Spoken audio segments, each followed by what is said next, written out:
Ciao, nice people! Welcome on this new stream of Critipedia. We are at the 6th edition of the 6th week, probably.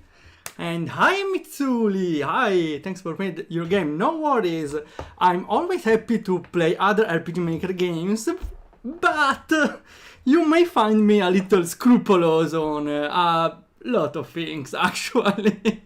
And hi, Zoro! Hi, Lolo! Nice to see you there. Okay, again, we are continuing our Critipedia gameplays, which consist in us playing a RPG Maker game while giving sometimes needed harsh feedback on some game mechanics. I also try something on the art department, even if I'm not really an expert on it, but I inserted a disclaimer, so I think it's fine. Okay. Also, with a gacha. Okay, give me a moment, please, before I should share the game. I still didn't insert the command for the game. I should maybe next time, if I remember. Today we are playing the Tsuli game, which is a developer we already knew, at least partially, because while we were still in Italian, we played his game, which was the Konosuba fan game. Even if it was translated by Tailstrife, a person I knew. Unfortunately, now I'm not seeing him that frequently, but yeah. This is the game. Now, also the gacha for Lolo. Meanwhile, hi Fado. Legend of the story of the myth of the crystal blossom in the greedy shrine, Maiden of the shrine. I made longer titles, okay? I should probably remember the full octo-stranded name, but I forgot. I'm sorry. Okay. Sing 7. Box pool should probably be. And Lolo got. I forgot to write it correctly. Ah, yeah, it was gacha. Here. You got Waldorf MV! You got a legendary! Wait, middle explosion there. Legendary! Boom! Wow, congrats, Lolo! Yeah, you got MV Waldorf! You're pretty lucky. Boom! MV! Some people prefer the original MV avatar, so that's why it's legendary as the main one. So here we have it. Okay. In the meantime, we should probably start the game. I didn't really even open it, so give me a moment. Okay, not this one. Probably. Well, we can go with this one. It's demo? No. Here. Okay, we have the game.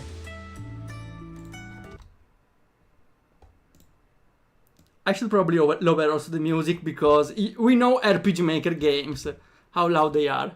The demo is brought to you by a solo developer. Hey! I'm also a solo developer. Cool! Let me lower the volume, because we know RPG Maker. Okay. A small tip to every RPG Maker developer game: don't publish your game with volume at 100%. I think it's a good idea when you create the executable of the game to manually reduce every volume in there, or adjust it in the options before. I never tried it. I usually done it after I publish it, because every time you open RPG Maker you get attacked by a loud ta ta ta ta ta, and yeah, that might destroy your ear. At least the music here is not that loud. Still, it's a hint to every developer. Team 6 GG, yeah, that one. Yeah. Okay. So the volume, maybe we can increase it a little more now. Okay. This is Reiko, Legend of the Blossoming Sham Maiden. I would say that I appreciate there is a main name before the subtitle, because the name of the game is very important, because otherwise people won't remember your game. If a game is called The Legend of the Mysterious Night of the Dark, well, some people might remind it, but if some people tell you Reiko instead, might sound a bell in a different way. Even if for now I'm not associating Reiko with anything, even if it's probably a name.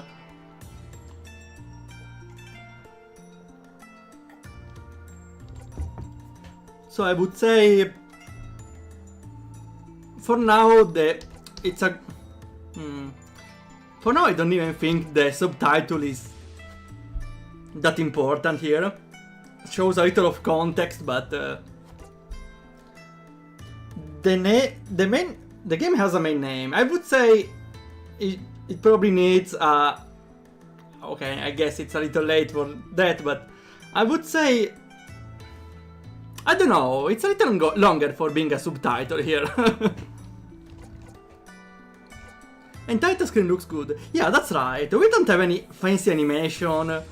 There's just a still image, which is fine. Also, it's a demo, so it can probably change in the future. So for now, it's all fine. Let's see. Also, this one is... Oh! There was a little wood on the corner for a split second. Even the picture has a couple of cropping errors. Unfortunately, I didn't notice them. Story and game development by Mitsuli. Check the rest of the credits and support it to make this demo a full game. F4 for full screen. Thanks. F2 for FPS? No, never mind. 3, 2, 1, game start. This is okay. I'm gonna say it was fine to have the introduction, but having this sort of 3, 2, 1 game start is a little unnecessary for wall breaking. I feel like such many people could find this unnecessary.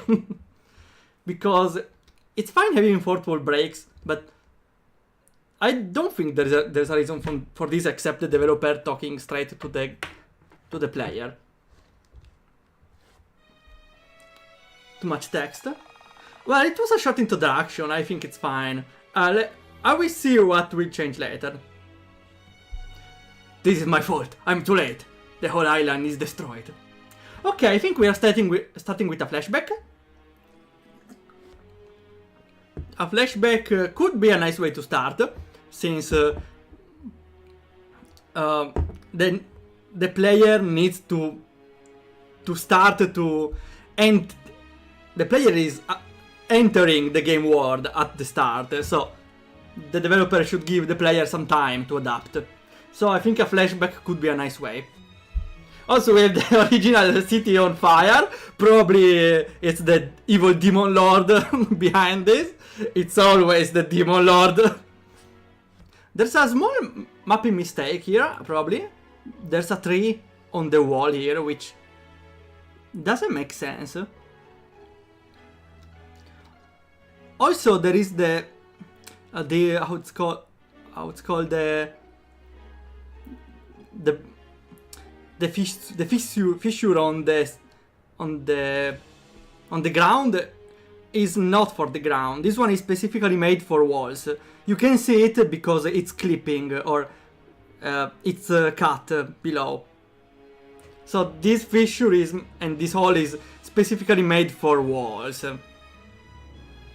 So it has a weird clip on the bottom of it.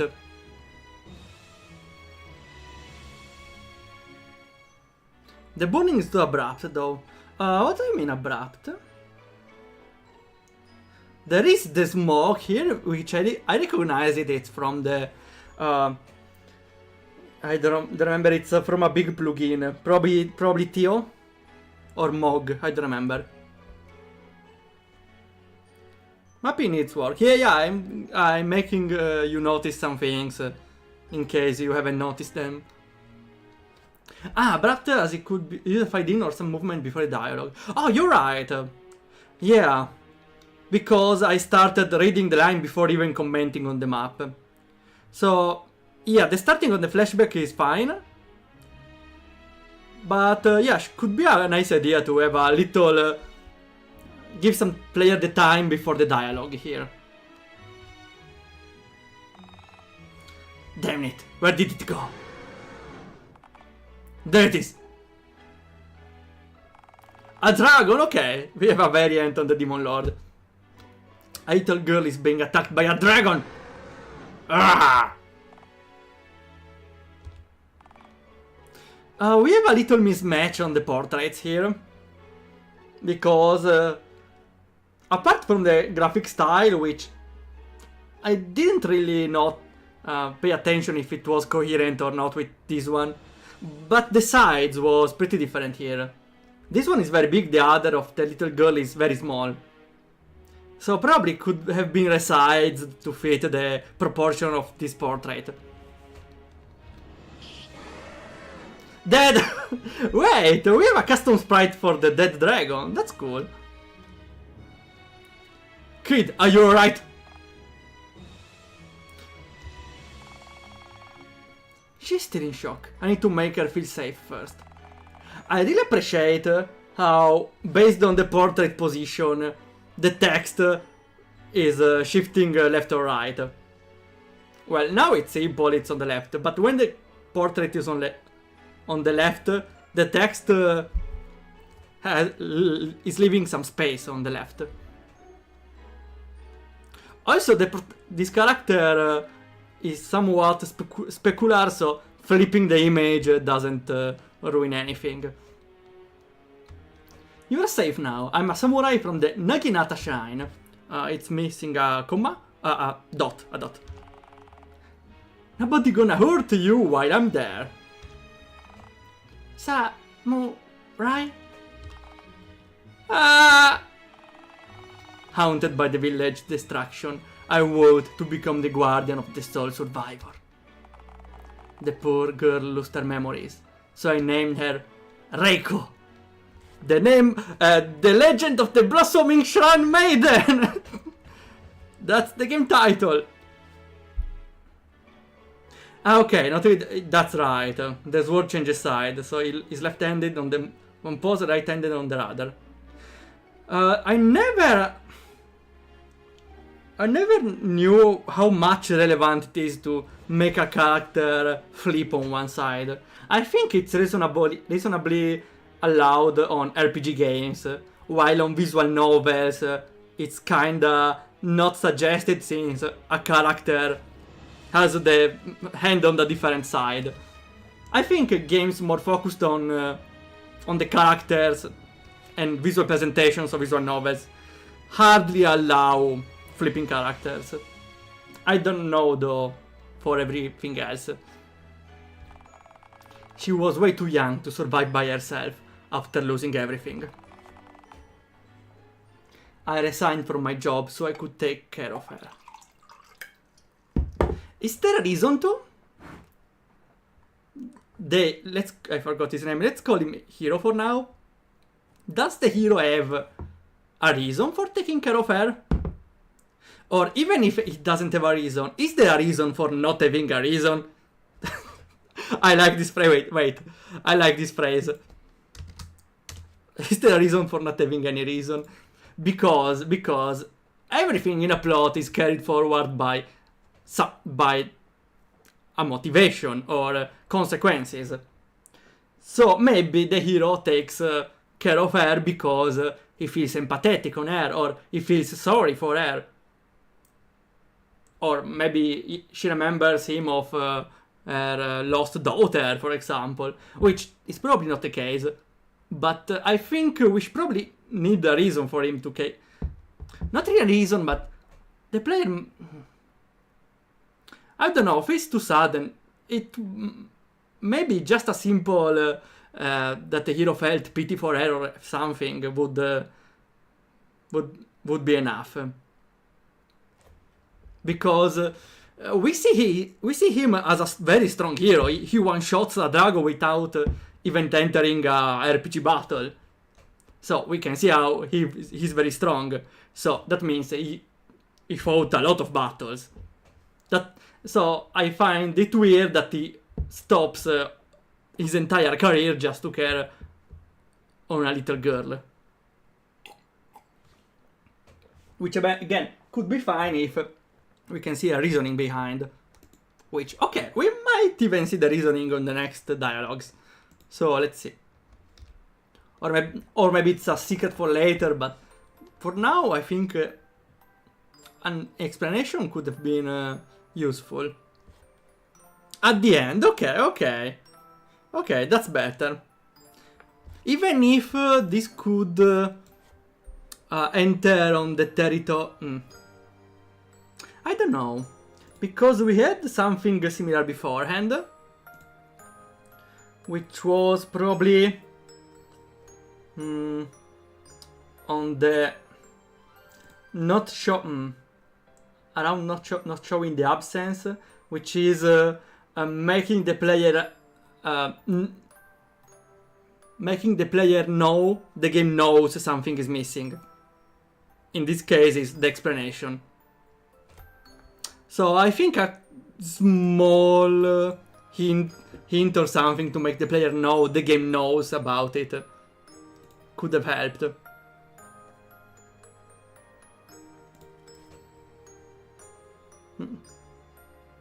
The guy's just a good guy. I think that's enough. Yeah, still, it was a little weird for me at least. It kidnapped Ocean. Kidnapped Ocean.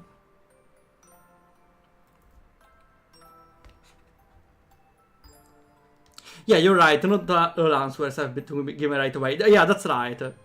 Just, I don't know, I kind of think the player should never think, oh, there's a plot hole here.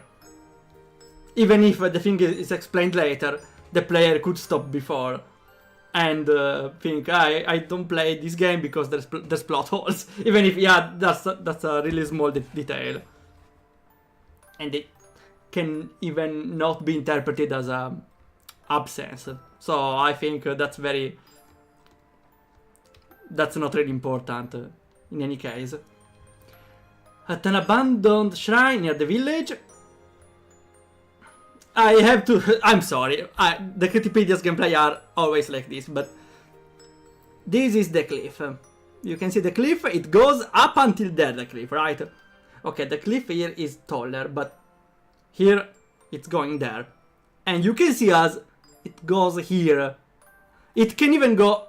You can see my cursor, yeah. It can go here and then here, okay. But there's a little space that doesn't have any base below. The cliff should go forward, at least here a little. Even if it's forward there. I don't know. Because it means there's a little section of the shrine which is not on a solid ground. Maybe it's like the prison of Game of Thrones. I don't know it, but okay, there may be some sustain below. I don't know of any kind. Still, it felt weird to me. Even if I like the place, because there's a big moon behind. If the player stops playing because of this bad, it's on them. Yeah, you're right, but it was an example if the player stops before for any other reason. I had to leave for a while. Happening? Nothing! We didn't play anything, I talked too much. The hero saved the village and adopted the small girl that was left. At the abandoned shrine near the destroyed village. Wait! They are making a shrine... Or no? No, it's still a flashback, so they moved from the village and the shrine. From today onwards, this is your home. Home! Wait, no, never mind. Time has passed.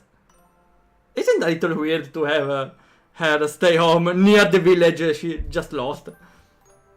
Doesn't sing the village near the shrine. Make her remember of her youth. And make her sad. Also, she already has swords. That's right! This is also a shrine to pray for all the victims so they can rest in peace. And you are the Shrine Maiden! The blossoming Shrine Maiden! A Shrine Maiden? I personally never saw a Shrine Maiden with double swords, but okay, it's a special kind of Shrine Maiden, I suppose. That's a specialization of the Shrine Maiden class, I suppose. That moon is huge!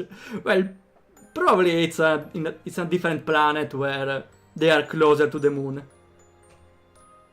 She changed sprite too fast. Well, maybe she just got new clothes and two weapons. How should I explain this? A Shrine Maiden is a strong girl who makes people happy. That's kinda generic, but I think it's enough to explain to a little girl.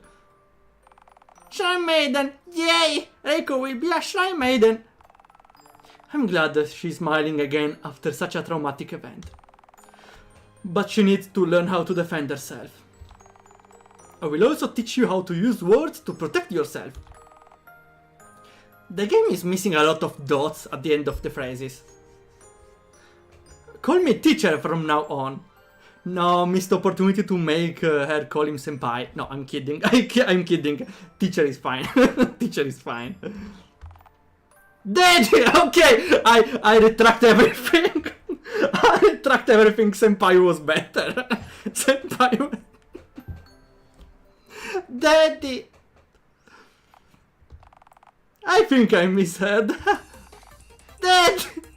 Hey! The music! I recognize it!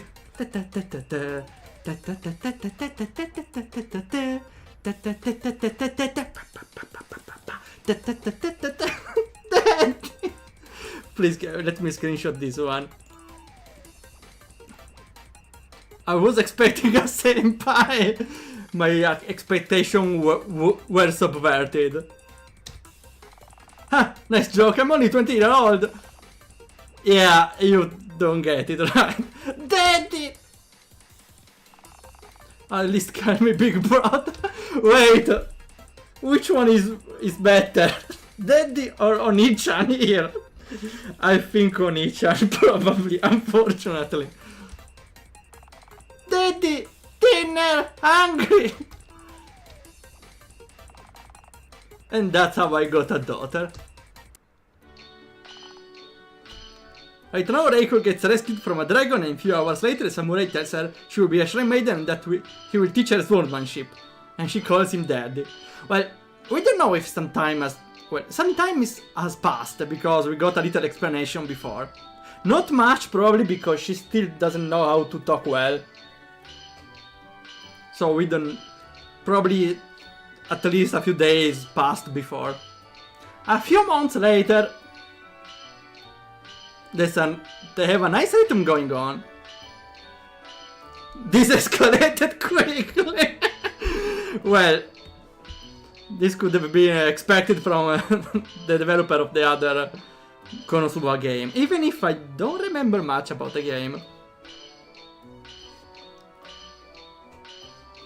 The plot twist that she actually destroyed the village, and the dragon was there to protect everyone. Well, could be, you never know. She looks pretty much over the entire thing too fast. Yeah, also because, again, I find it weird that the shrine is close to the destroyed village. That means she will probably get reminded of it a lot. I don't think that's the best place. I don't remember a thing about the Konosuba game. Me neither, except... I remember there was a randomly video from Tom and Jerry that played randomly in a certain cutscene. For any reason. You are getting good at fighting, Kuma Reiko. This game is mixing some, yeah, punctuation. The dots at the end of the phrases, usually. Why can't Reiko hit you even once? We got the angry face, wow. It's impossible to your level. I am the strongest man in the world, after all. Your swordmanship is good, but you still can't use ki. Ki what? Ki? What is that? Is it delicious? I was thinking exactly about this sentence. Ki, the internal energy all beings have, is consumed to use skills. So it's the mana. It's pronounced chi. Ke, chi. Okay. You're getting good at fighting Reiko. You can fight Reiko better. Yeah, that's what that phrase means. Is to use skills. Ah, nice pun here. I remember the JoJo reference. I don't remember it. Maybe yeah, it was another game. Yeah, it was. I remember it was from the other game. No, it was from the Konosuba game. It was. Reiko does not understand. I think it's better if I teach you some practical skills instead of theory. It's time to teach you some skills. I will teach you the Kusaka sword style. A small note, there's a repetition of I will teach you some skills, which is not a problem, but in the long run, if dialogues are a little longer than necessary, could be heavy on the player attention span.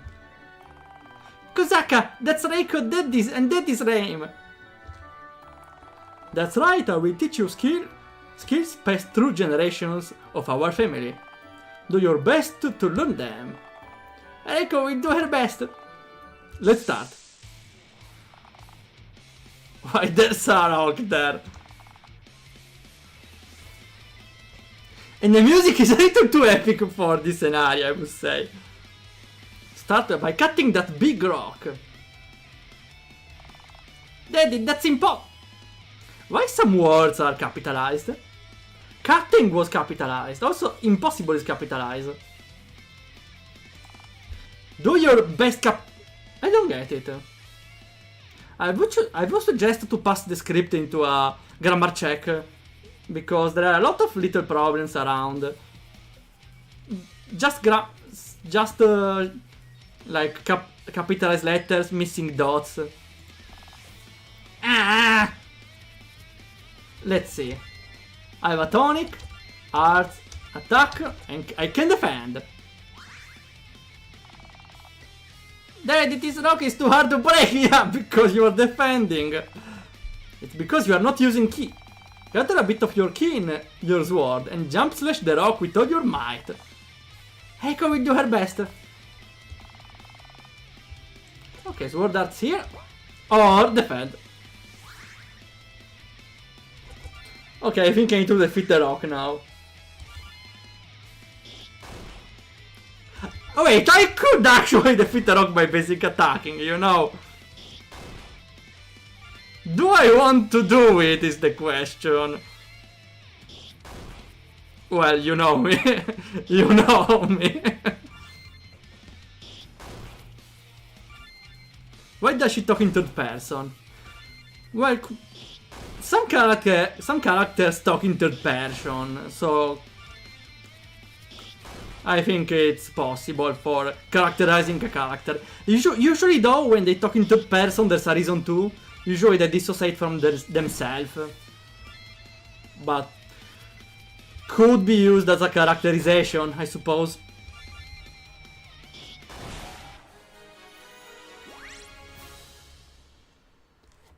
Yeah, we won without using the chi. It's a weird time where children just do that, and sometimes I had at girls. But in the few examples I remember, usually the girl is dissociating from herself. For example, there was, from an anime, there was the little sister that called herself Kaede loves her brother. She calls herself Kaede, not using the pronoun I, because she was because she lost her memory and she felt like she didn't belong to that body. So usually there's a reason for it, even if I'm not saying it's necessary. but at least add some depth in the character. Congratulations, you learned your first skill, Air Slash. Well, yeah, for learning we learned a skill. We didn't practically use it. Yay, Reiko did it! The skill is effective against Air-type enemies. And can crit. But learning a skill is just the beginning. The next step is to master them. There is a space before master, and also in the previous line. Master skill? Skills have mastery levels from 0 to 10. You need to practice and use skills often, so you can level them up. Oh, I really like this feature of using skills. Well, usually some people might find it weird because you are forced to use skills you usually don't use, but I really like it because it makes you feel some sort of progression in the skill system. I remember liking it in Pokémon Mystery Dungeon for 3DS.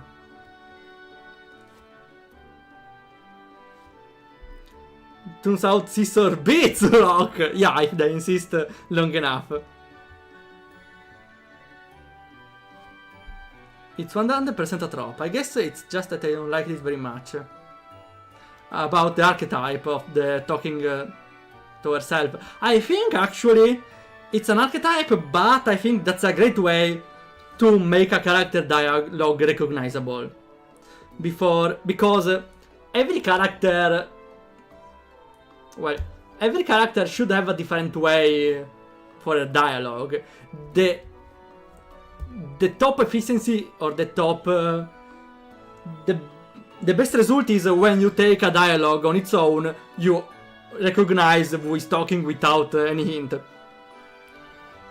I think, yeah, her calling herself Reiko is the easiest way to make her dialogue recognizable, but still, it's a way.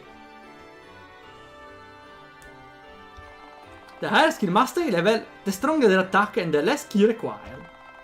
You can check the skill level in the skill menu. So Reiko needs to practice. Let's move on the next skill. But Reiko is tired. Okay. I appreciate that Reiko is saying she's tired because... Yeah, the tutorial is risking to go on for too long, so... I appreciate if the tutorial stops for today. At least there's a little intermission. Here, it's some honey to recover. Yay! Happy eating noise. Yum yum yum. Bzz. Bzz. Okay, never mind though. I think the tutorial should... I don't know, I appreciate at least there's a little danger involved. But I usually appreciate better tutorials that span over not only time but space. How can I say it? Instead of staying there on the shrine, learning everything, it was better to go out in the open, do a little exploration of a small dungeon where you gradually learn everything. Also, so the player has some interaction and movement before ending the entire tutorial.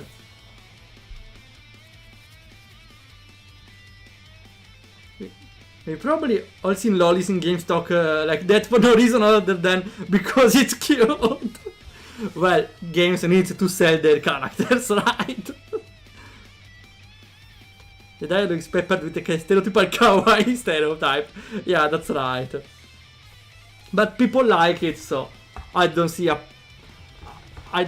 problem in inserting it in the games, after all. Oh no! You ate their honey! The bees look angry! You tricked Reiko! Daddy, you pooped! Be careful, unlike the rock, the bees will attack you. Remember, guarding recovers a little bit of ki and HP. Okay, I want to know if you could die in this fight. And what happens if you die?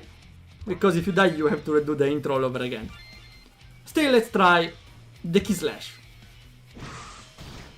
Okay, at least you don't take much damage. I think it's pretty hard to die here. Oh, cool animation. Unfortunately, she missed. Wait. Ah, the bar below is the mastery level, right?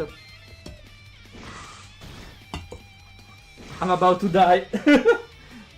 Well, not really. No, I'm about to die for real now. 3 against 1 is unfair. You're outnumbered, so a strike type attack like the Earth Slash won't help much. Yeah. Some commas here would help. You need a projectile type attack. Gather key into your sword and throw a slash from a distance.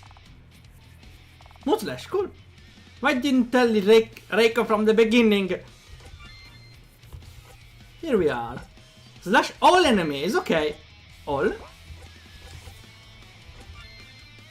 It's not 50% criticality, it's 50% hit. What? Wait, it's not all enemies.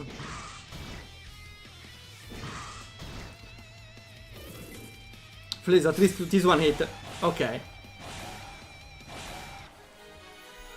I would make a little note, just an observation. Having 3 enemies of the same kind, doing everyone the same attack all over again. It slows a little the game, because you have to see the first be attacking, second be attacking, third be attacking. I would reduce the number to 2 Bs maybe.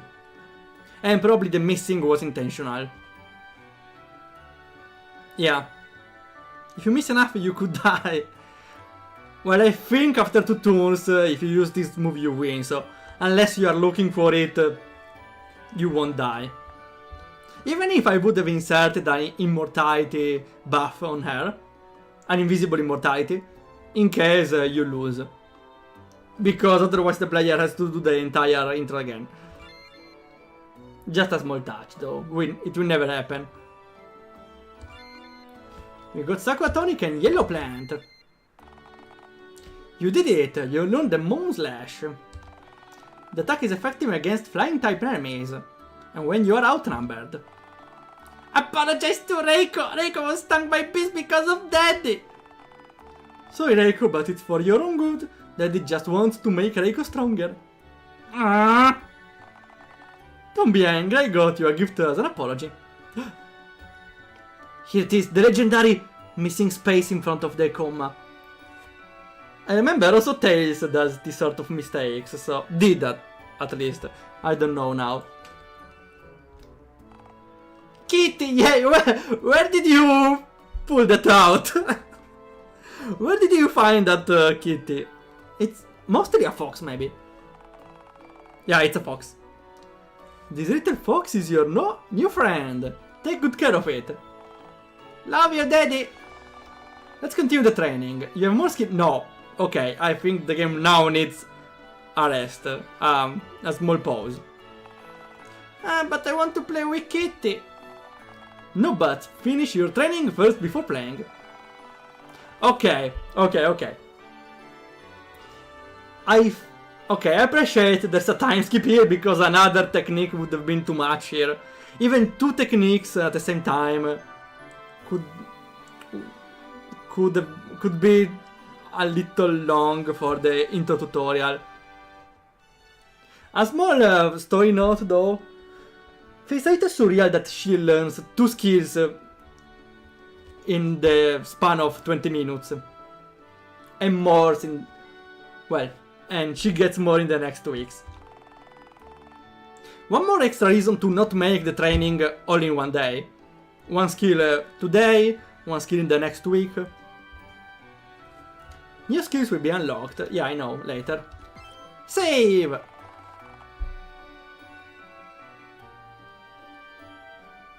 I thought because it's Earth Slash it would work against flying enemies.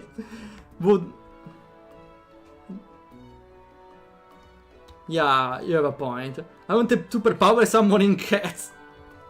Well, it's probably summoning because... yeah, if the cat was hidden... where was he hidden? Congratulations, Reiko! You finished your training! cake. Okay, listen, I have a controversial opinion here. Listen to me though. I personally think that's important to learn kids first how to talk, and only after how to wield a sword. Am I being controversial here? Is it more important to talk more than using a sword here? Because, you know, going around saying cake, cake while killing everyone is not really the best way to train a little girl here. Well, she's a shiny maiden, not a notary. Okay, you're right, but she still needs to, I don't know, talk to someone, to anyone, instead of killing them. The cake is alive. I think the beginning is a bit too rushed. The player doesn't have control yet, and you get rushed through a lot of dialogue. And time skip. Yeah, I appreciate the flashback in the intro, but after that, I think the better solution was to have a playable tutorial, instead of only having fights and cutscene below. I still didn't have a chance to play, to move around, except from the battles. I would say the good intro should have at least. I would say that in the start of the game, the player should at least have some control. Even not much. I don't know, for example, the player just needs to leave the room. Or just move around. I think making the player move around, interact around, move at their pace,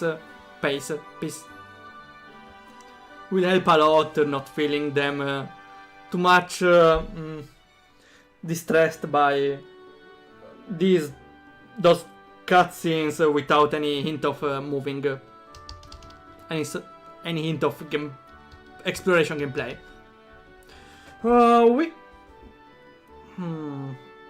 I was wondering if we should insert it into the Critipedia. Well, I will see how it goes now, okay? If a bad guy comes around, what are you gonna do? Talk him to death? He's here! He can defend her for now. First you teach her to speak, then you teach her how to fight, then you can leave her. But yeah, the cowboy speak grows a bit tiring. I hope she teaches it later on. Well, for that I think she needs a character development. It's not Undertale to talk him to death. It's your reward for working so hard. I've cooked a fish for your little fox. The fish is as big as the fox here. Also, who's eating all the cake? Okay, I get that those are base RTPs, basic graphics, so I think it's fine. Thank you, Daddy. Kitty's happy too. That's the name, Kitty. Naming a fox Kitty is a bit... Anyway, well, I called my cat Micia, which is, yeah, Kitty in Italian. My cat is still a kitty though. A fox is not really a kitty, but I could understand. I hope she doesn't regret it later. Now that you learned the Kusaka sword style, you are a big girl. Big girl, really. No, until you learn to properly talk, you are not. As a Shrine Maiden, it's time for you to know about the work of the Naginata Shrine. Story! You are going to the Reiko story! You can call it a story in a way. But remember, it's a true story. No, okay, no. I think the player here needs some time to move. Or sometimes to move at their pace.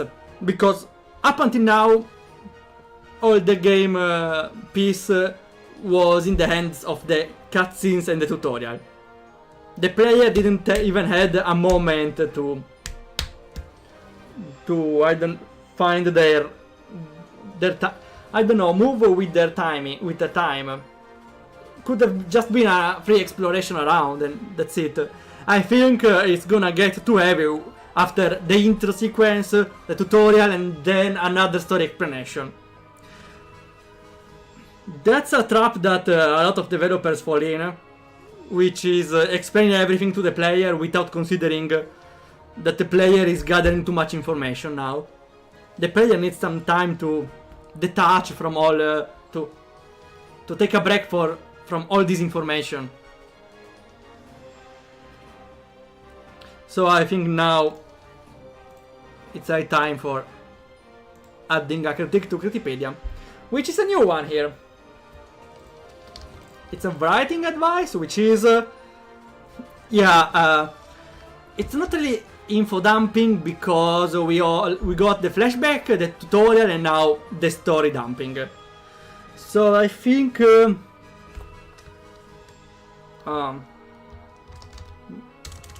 not giving the player a cushion, a break from cutscenes. Okay, I think that's good. Because the main problem here is that the player is moving again with following the rhythm imposed by the developer here, which for short sections are fine, but we didn't even have time to try our techniques after the tutorial. The player needs some time to adapt to the, not really adapt to the game world, more like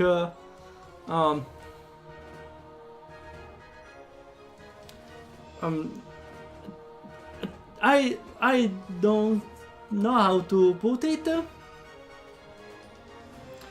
The game needs to have a different type of well, sure, later you will fight for sure, but how to say, yeah, the player got too many information right at once, and there should be a good break between information and information. RPGs work well because we got a cool story. Well, in general, RPGs work well because they are cool story, gameplay, cool story, gameplay, cool story, gameplay, and that's how the player gets a change in the rhythm.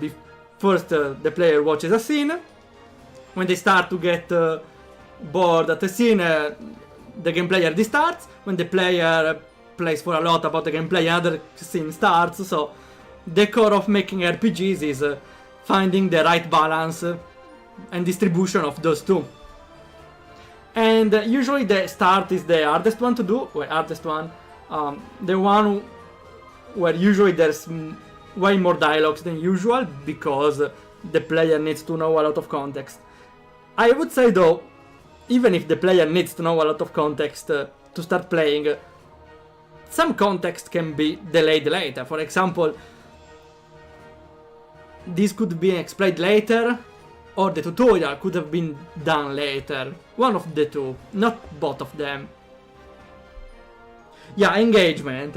Pacing, that's the right word. I don't know how to explain pacing in this context though. Also, the presentation right now it looks pretty paint by numbers. Well, it's only the first phrase. Maybe there are some backgrounds later, I don't know. My cat has a name, but I call him Fing 99% of the time. Well, I never call my cat in the first place. Hundreds of years ago, our world was destroyed because of war. Okay, here we got a cool background here. Humans, demons and fairies were fighting each other, claiming they are rightfully owners of the world. The war continued for a long time, long time, and it showed no sign of stopping. People from all races suffered and prayed for a savior to stop the madness of the world. And the prayers were answered. A savior appeared. Servant of the goddess, Lady Miko. Why her face is black? She had long hairs and wore a sharp maiden outfit. Is that a coincidence? With an angry smile on her face. 2 blades over her shoulders, she said. Bad children, fighting is bad! That's a if you don't stop and apology to each other, that's a weird character. I would hope to never meet her.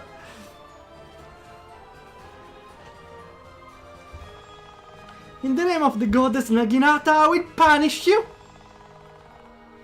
So, that was an interesting phrase. I would suppose she has the character of the stereotyped bigger sister, which is not really a bigger sister, it's more a stereotype of you're bad, do good, you're not acting well, something of the sort. For now it's a pretty basic stereotype, but we only saw one dialogue. The Imoto goddess! The big sis goddess.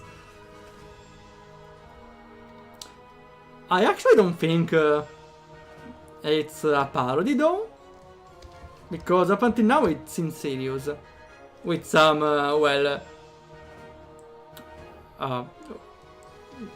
stereotyped character. Well, no, not stereotype, more like, you said the term before. The trope. Oh, we got a gacha pull for Zoro.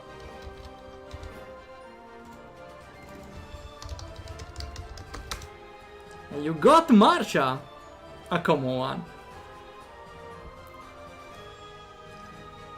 Sickening sweet and innocent kid gets kidnapped after witnessing tragedy, gets taught how to fight.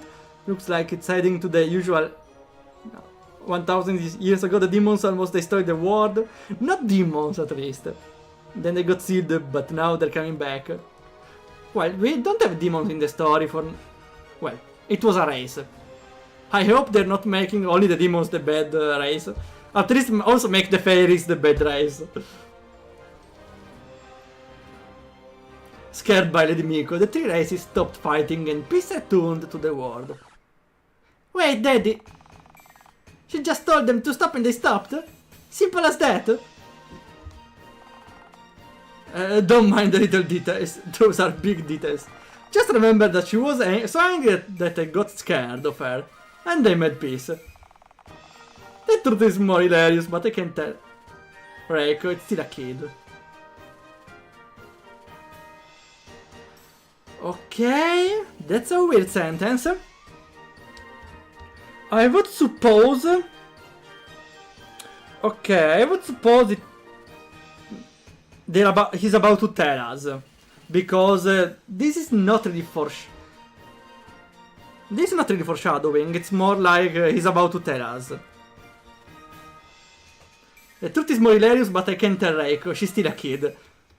Do I have to imagine some weird things, or is it me? She had too big little details. But the goddess is coming down and saying, but kids, I punish you, it's supposed to making fun of tropes. Maybe it's just the protagonist that he's changing the story because he's still talking to a little girl. Like the parents usually say to the kid, well, that's not a really good thing to tell your kid, but for example, if you steal something, the black man will kidnap you. Yeah, something like that, that it's clearly surreal, but usually parent could usually say to the kids to be as direct and simple. Let's see where it goes. Yeah, you're right. Lady Miko must be really scary when angry. Wait, no.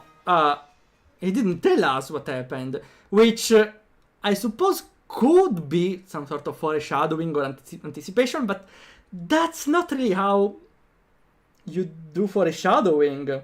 It's more curiosity now. Because, how to say it? I don't think saying, that's not what happened, but I can tell now. Or you show it right away, or you use different wording, because saying the player the thing is different, but not saying it, I don't know, feels like a withdrawal of information, which could, usually that's the case for RPGs, but let me make a comparison. Let's suppose we are playing a cool game, story-based, and there's a character in the story saying something, or acting in a peculiar way. And someone in the chat tells me, haha, you won't believe what happens to this character later. Or no, better, haha, you don't know the motivation behind this character. That comment was not useful at all, because, well, even if it was not a spoiler, it told me something without telling me something. And it was a way to make me know there was something behind it, but also by telling I know something you don't know. It's kinda hard to explain, but maybe it's just because it reminded me of those messages in the chat that I got a wrong assumption. So probably it's fine.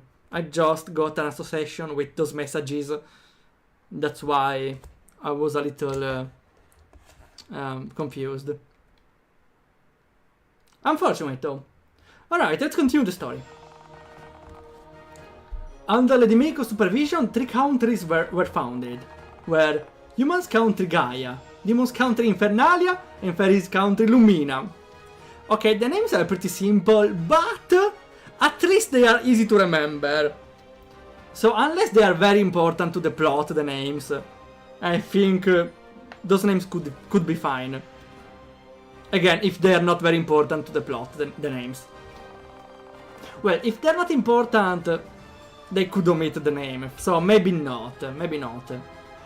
No, never mind. I would say the names were a little simpler, so it was better maybe to call just them the land of humans, the land of monsters, and the land of fairies, without using the names. So never mind, I retract my last statement. Oh, hi CPJs, how it's going? This game is gonna take a month to complete. What do you mean? A month is still not a lot for making a game. Well, I still did some games in even a week, but that's another story. Yeah, a month is not enough for making a complete game, a complete RPG game. Depends on all the polishing you want to make or insert, or the content. We're just going to play until we have time. Yeah, the game should be 1 hour, 2 hours long, but if I play it, I think we will take at least 4 hours. Best to have 2 hours of in-depth analysis, then 20 hours of superficial gameplay.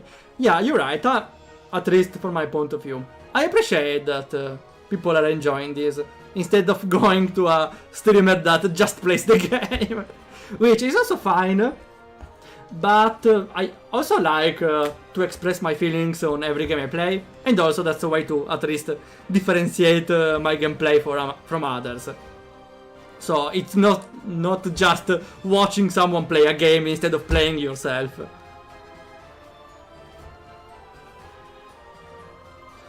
To complete it. Okay, sorry, now I understand. Yeah, well, yeah. But I like losing myself in dialogues. Well, we don't have a time limit, so... Well, actually, yeah, we will stop playing at least in 2 hours. I mean, in streams we don't have a rush of finishing a game, at least. A peace treaty was signed between them, with Lady Miko as the witness. To make sure the three countries respect the peace treaty, Lady Miko founded the Naginata Shrine, which is the one where we are at, right?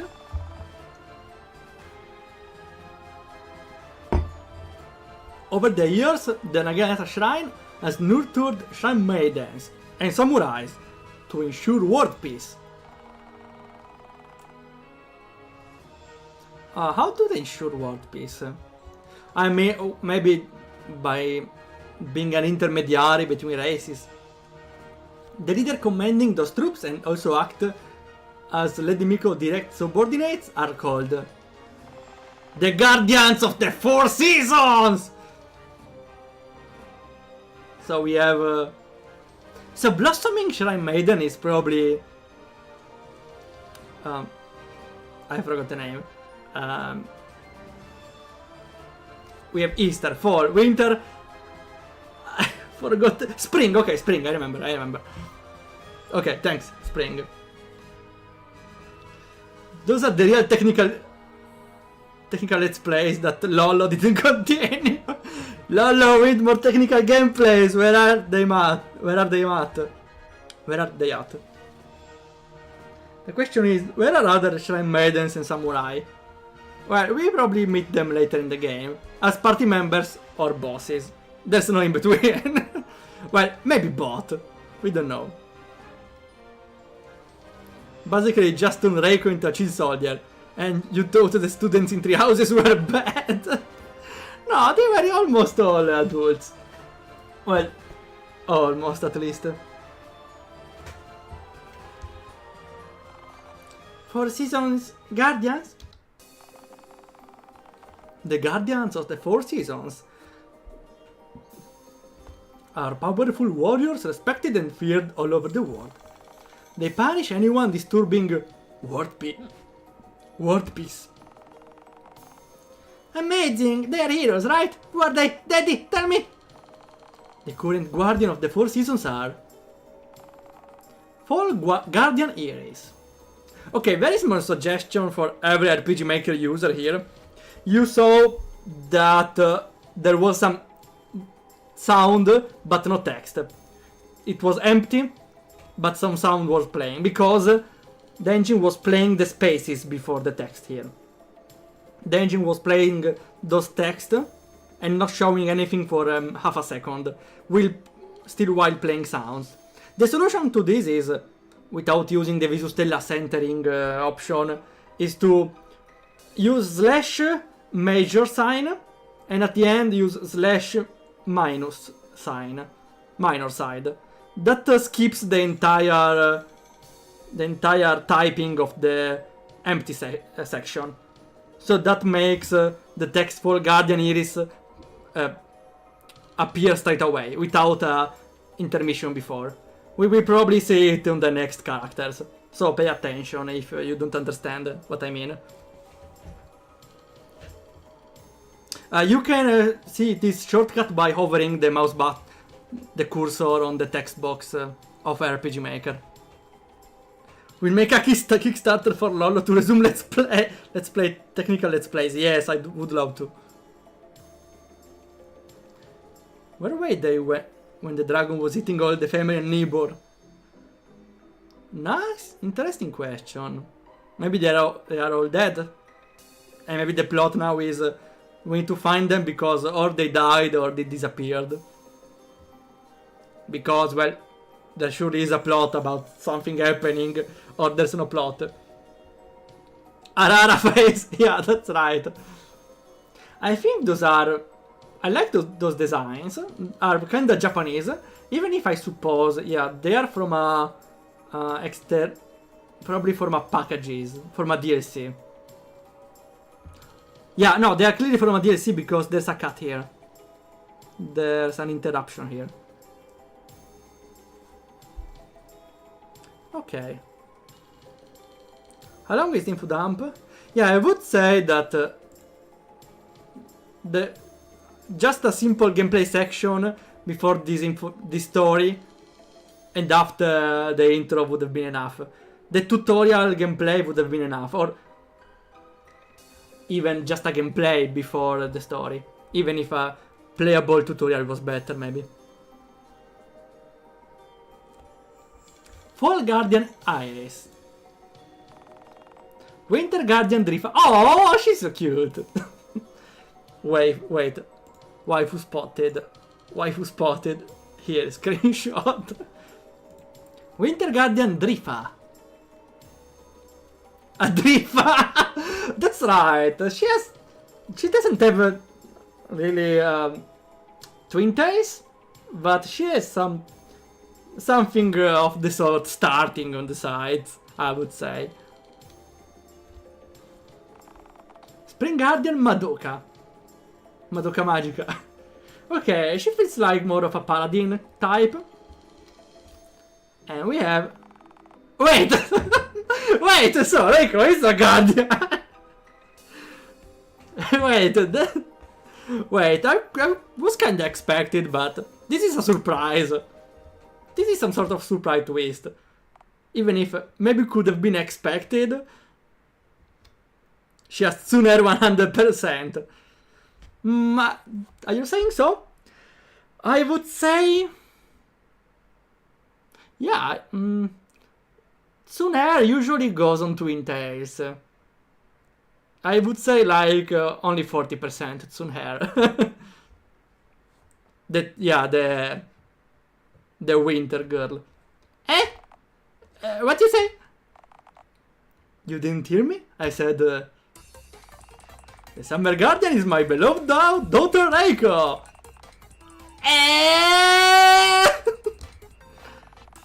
Summer Guardian is a big job, right? How did Reiko become one? Are you joking? I'm not joking, it's the truth. Explain so Reiko can understand. How should I explain this? You're my daughter and my successor, right? Yes, and I was the Summer Guardian, but I resigned. Wait. He was a Summer Guardian, so he was a Maiden? Okay, no, there was also... What was it? Samurai. So I think it's fine. He wasn't a Maiden, he was a Samurai. She didn't even sign a contract, that's entrapment! Yeah, she was kinda forced to become a Shrine Maiden. At least he could have asked her if she wanted to be one. Also, he's dying in his 20s! Yeah, that's kinda too young to go to pension, right? Who doesn't want to stop working at 20, right? Must have one hell of a retirement fund.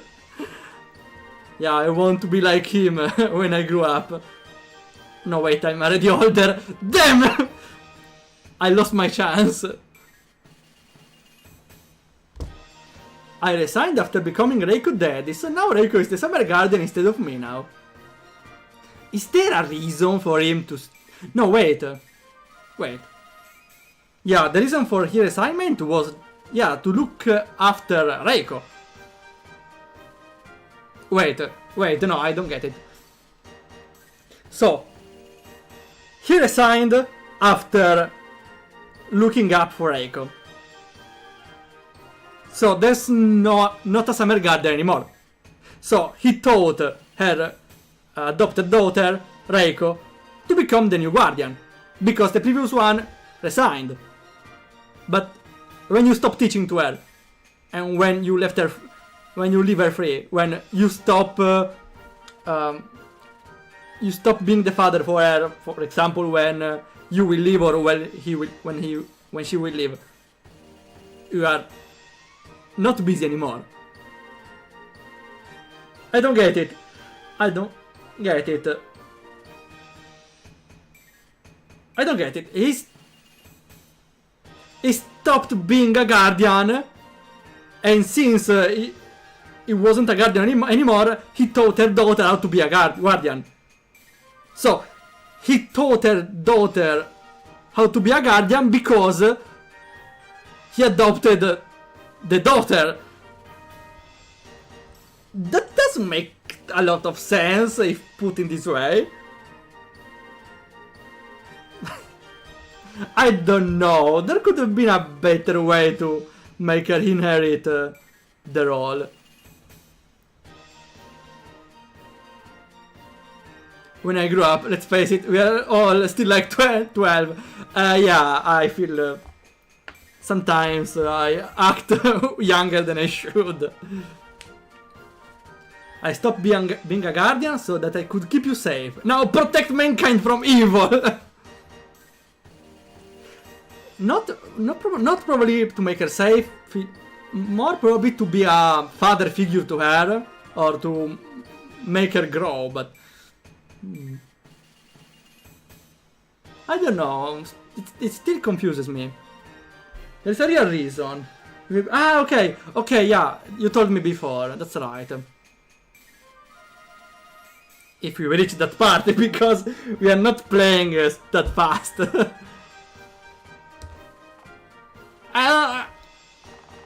Now that your training is over, it's time for you to go to the Nagisa shrine and start your duties. Wait, and now that she goes away, you will not need to care about her anymore. So you are not busy anymore. So you can start doing your duty as a guardian again. Am I right? Congratulations, I'm proud of you. You are now one of the important warriors protecting the world. I think that's just a plot to stop working. First reaction, shock. Reiko? Yeah. And he dies. Otaka dies. Reiko, stop! Don't bite me! Oh, kinky. Ah! And that's how Reiko, the little shiny maiden, begin her adventures. And he died by blood loss. Oh, hi Regeta. I think it's right name. How it's going? We are playing another game from the developer here, Mitsuli.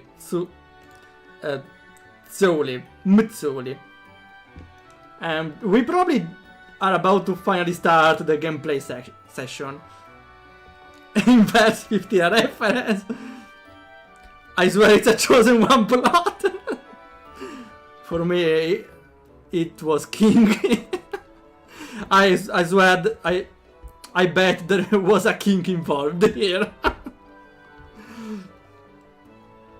A few days later, you check your bag, you didn't forget anything, right? Are you still sulking? Going to the Naginata shrine will be a great experience to you. You will meet new people and make friends, unlike this only place. Oh, just a note, the text box disappeared here. The name box disappeared. You say that, but you only want to push your summer guardian duties on Reiko while you get a vacation. Yeah, she's right. No way, I just trust you, Reiko. And I know you will do a better job than me. Flattery won't work on Reiko. I'm sorry, Reiko, I need to meet an important person, otherwise I'd escort you myself. I will visit you when you become a respected shrine maiden.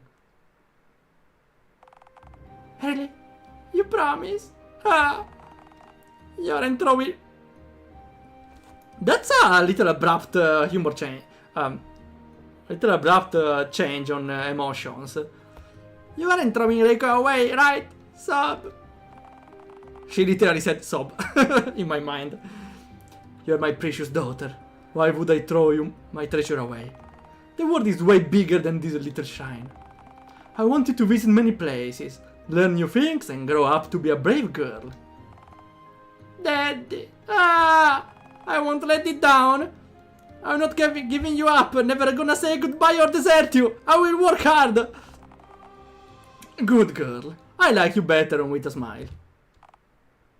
Hey! Take this with you. Got a golden shy token. It's for gacha. It's for gacha. I can pull another of the maidens, right? Nah, girls these eyes have the weirdest mood swings. They are kinda moody, okay, I get it, I understand. This token proves you are a shrine maiden. So if you lose it, take this letter and give it to Lady Miko. Miko? We are about to meet Miko right away. Got it! Reiko will deliver the letter to Lady Miko without fail. Where is it, Lady Miko? Lady Miko! No, wait, we need an anime. Didn't you say this? She saved the world hundreds of years ago. She's still alive. Yes, Lady Miko is your boss from now on. She's sensitive about her age, so make sure not to speak about it in front of her.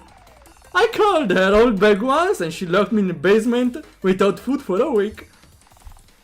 Reiko is scared. As long as you are a good girl and listen to Lady Miko, she won't hurt you. She's a gentle lady.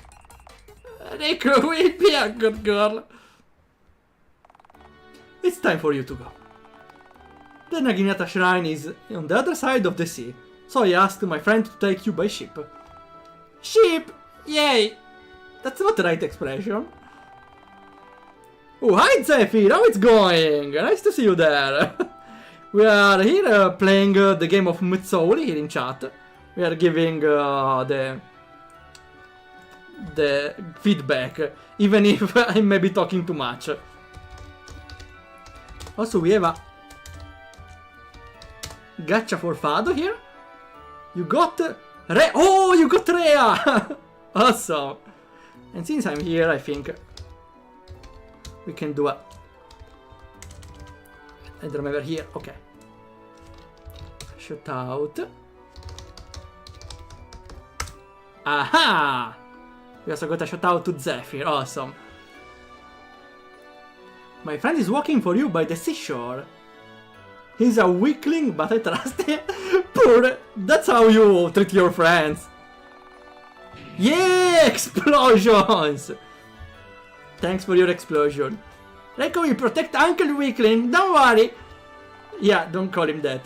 That's the spirit. Daddy, take care of yourself. You too, take care. Have fun in your journey. Hug. Okay, I understand that there's not the sprite of the hugging. I understand that without having the fonts to show sprites, you can't really show a hug. There is a... It's way better to show instead of telling, right? That's why they call it show, don't tell. If this is impossible, at least don't make the visuals contradict the text. I think the better solution, if you really wanted to show a hug, was to fade out the screen and have a short description of the hug, or they have a goodbye hug. Here there's just a contradiction. Kitty, I leave Reiko in your care. The adventures of Reiko, the little shrine maiden, starts now. A little late to start the gameplay though. Kitty, this is the start of our journey. Daddy won't be there to protect us anymore. Stay close to me so I can protect you. Good girl. Let's exit the forest and go to the seashore. He will take us by ship. Yay! Okay, we have the menu. And we can finally move. Okay, we have the custom map. I think... I don't know the plugin. It feels like Mog Hunter, the menu. We don't have leaves around, but it's probably Mog Hunter. Options. No part information. Status here. Equipment. Skills. We have only 2. Even if the game told us she learned something. Okay. Also... Oh, interesting. The fox... No, okay. The fox is not in the party, but is still following her. That's a little weird, but I suppose it could be fine. I'm very used to a character walking behind the protagonist, but on the side could be bad. Could also work. If... Oh no, random encounters. If though... it's not moving in a weird way. But for now... Air Slash! Dead. Because it was poison, and ground is super effective against poison. I still need to understand a little more the movement with the fox, though. Ride di gusto moment. Moganter? Ah, okay. I thought it was... I forgot the name I said before. Okay, I think it's fine having the character moving this way. It's probably because having it as a follower will put it in the menu. Even if I'm pretty sure there's a way to not do it. What happens if I go here? Nothing, okay. I would say though, having it in this way could be a little weird. I think the Fox code could have some code improvement, I would say. Because for now, it's like this, if you move sideways. I think I will get a little technical here, but not technical. We say some programming thing. The better way is to save the the position variables of both the characters, or no, just the protagonist, and continuously check if the variables change. When those two variables change, while the X coordinate or the Y coordinate change, any of those, they update and the fox moves once toward the protagonist. In that way, no, okay, they will save the coordinates of the protagonist, X and Y. When one of them change, the fox will move in all the coordinates and then update the coordinates. That's how you make the fox follow the protagonist without inserting the fox in the party. Wait a minute! The fox is magical! The fox can walk into anything now. Sakura Tonic, okay. Oh, hi Testament, how is going? How does the waterfall work? Oh, thanks, I forgot to comment anything about the waterfall. I was too focused about the fox. Yeah, the waterfall had a weird border. Well, I'm not returning back at this point with random encounters. But yeah, the waterfall didn't have any border. Well, yeah, let's return there. I will escape the next encounters. Yeah, that's right. Because the rock of the waterfall stops abruptly. That's very weird. So that means the fox... Yes. Yes, I think the fox code could help having some rework. Oh no, I'm out of mana. Okay. Even if maybe the better way for the fox is... I have a better idea for the fox. So, inserting the fox to the party, and before the battle starts, removing the fox. Before the battle starts, or before opening the menu. Which is not that hard to do. Because... for the menu, for not making the fox appear in the menu if it's in the party, you just disable the menu, but place a parallel event that when you press the menu button, it still opens the menu after removing the fox. Well, for the battle, you you remove random encounters, but you still count the player steps. After a certain amount of steps, you remove the fox and you start the random battle. And after the battle, you add it right away. Straight away. How? Testament, are you perhaps Michael undercover?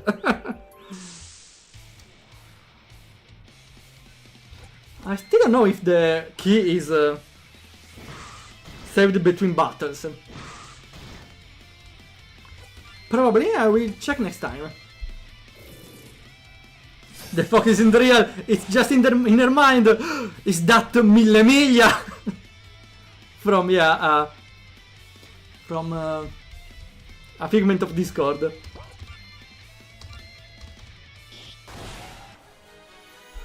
Howdy, yeah, that's the real Michael. That's the real Michael. You can also use a script call to change your follower without ending the party. Yeah, I think scripting could make the solution more practical and less complex. Because making with events could make some weird visual effects, like the fox disappearing for a moment. But by events, everyone can do it. With only with code, also with Visustella or other scripts, maybe it's harder.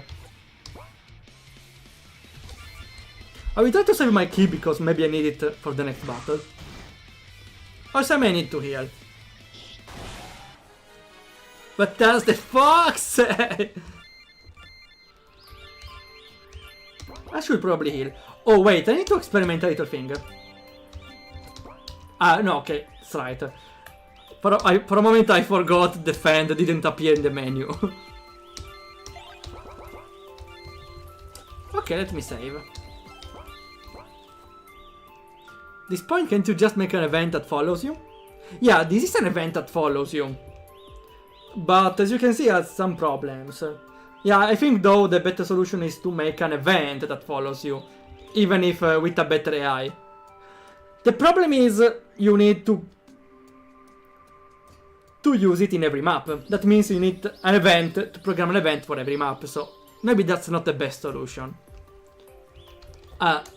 This is not a secret exit, never mind. For a moment I thought it was. Okay, that was a little abrupt. But we're the same enemies. Moonslash! Oh no, Mille Miglia! Who remembers Mille Miglia?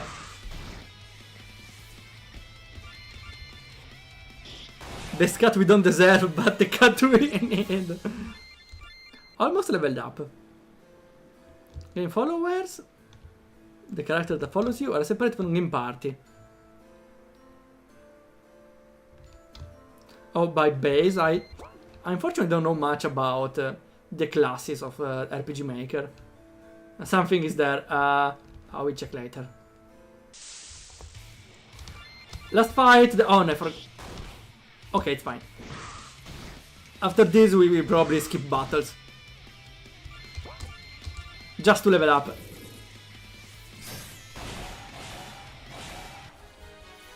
Here. We got 1 point in everything. Except agility and HP, MP. 1 point is not a lot, actually. That's a very low level scanning. That's a lot of graves here. Also, another mapping note that... Well, first of all, that's a little too much here on the graves. Okay, I know it's for saying that a lot of people died here, maybe for the war, but usually in the cemeteries the graves, the tombstones are not all in the same place. There's usually space to walk between them, so people can go and mourn to the grave of their dear. They are not all packed in one place. That's not really how a cemetery works. Also, apart from that, we have some other tileset mistakes here. But, well, mistakes is unfortunately an understatement, because we have a tree in the middle of the water here and another clipped there. Also on the other side, the trees are going over the hedge. And here the trees are on the side of the hedge, which is very weird. I won't forget. Okay, maybe they are... Yeah, it's from the city. The city from the intro of the game. What's going on with the trees? Ah, that I wasn't the only one that noticed it. Well, I think it's pretty noticeable, nevertheless. Yeah, I think that's a weird mistake, because you usually realize when there's something not right when you place some trees. So I don't get how the problem went overlooked. Oh, no poison. Oof, I'm lucky. Please die. I was planning to heal by defending, but killing is better. No, the developer is Mutsoli. Zephyr is another developer streamer. Like me, but she's more kind with words. She's way less evil, I would say.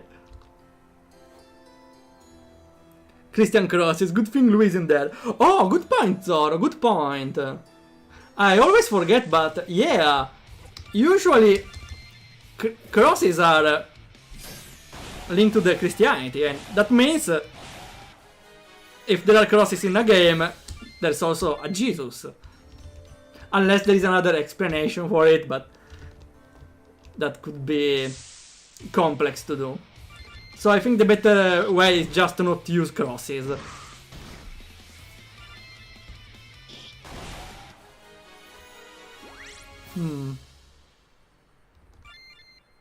Unless the skills came... Oh, sorry, I'm taking random messages here. Okay, you're right, I really didn't consider... I paid attention on other things. But that's right, the forest is a little too... I wouldn't say scripted, more like geometric. Okay, would make sense to plant trees on the river here, maybe. But makes way less sense having an entire row of cypress of trees blocking your way or delimiting the borders of the forest. Also, even those trees are completely natural. This is not a forest, this is a garden, because every tree is symmetrical. Also, yeah, in some borders you could walk, and it's weird when you walk to the border of a map, but nothing happened. We got a ring. Power ring. Okay. Free attack.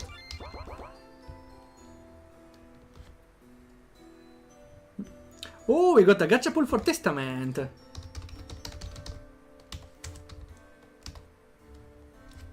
I hope it's right. Okay. Testament got Drig. I'm sorry, you got a common one. I even forgot who Drig is.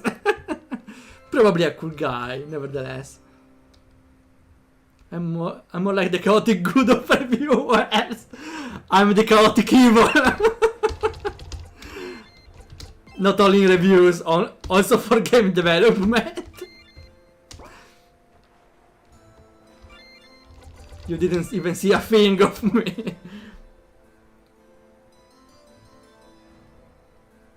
You can be more creative with a map border. Yeah, you're right. Only trees feels very unnatural. The best way is, well, placing trees but in a different way, in a more free way, or using cliffs, or using water. There are a lot of ways. Who are you? Sleeping. It's a Snorlax. It's a Snorlax. Also, that's Millemiglia in her hands. That's very similar to Millemiglia, the cat from the other RPG Maker game. Who is this girl? I thought only me and Daddy still live in this island. She looks familiar though. Gee. Excuse me, do we know each other? I see. You lost your memories. As if you surviving isn't troublesome enough. This girl is strong. I can feel her aura. How was it from Skydancer? I can feel her... I can feel his key, was it? The chi. You are weak. The current you is useless. It's over 9,000! I never get why in a lot of stories characters can perceive the enemy power. It's usually a plot thing to make characters say, oh, this guy is strong, without even seeing how strong they are. Muda, muda, muda! Useless, useless! Go back, grab more jutsu points. Muda, muda. Ah, perfect. I'm not weak. Wanna fight? Let's fight. Ah. Okay, we got a boss fight. Let's see what you got. That aura. She's strong. That's a little invasive as aura. Wait, I forgot to heal. Pathetic. One attack and you're already groveling. Is that all you got? I'll give you 5 turns. Don't waste them before your inevitable dirt nap. 5 turns has passed! To make another JoJo reference. You will regret underestimating Reiko!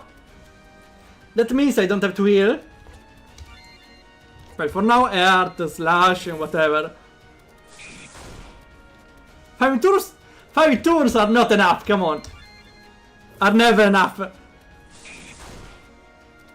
I'm critting a lot, though. Yeah, I will hit nevertheless. You are strong. I will use my secret technique. Do you have a secret technique? Aura potentissima! Powerful aura! Yep, scripted loss. Yeah, but at least here it's a little different. Well, it's the same, but at least I appreciate their offer to let us attack for 5 turns. To see that even our attacks are useless.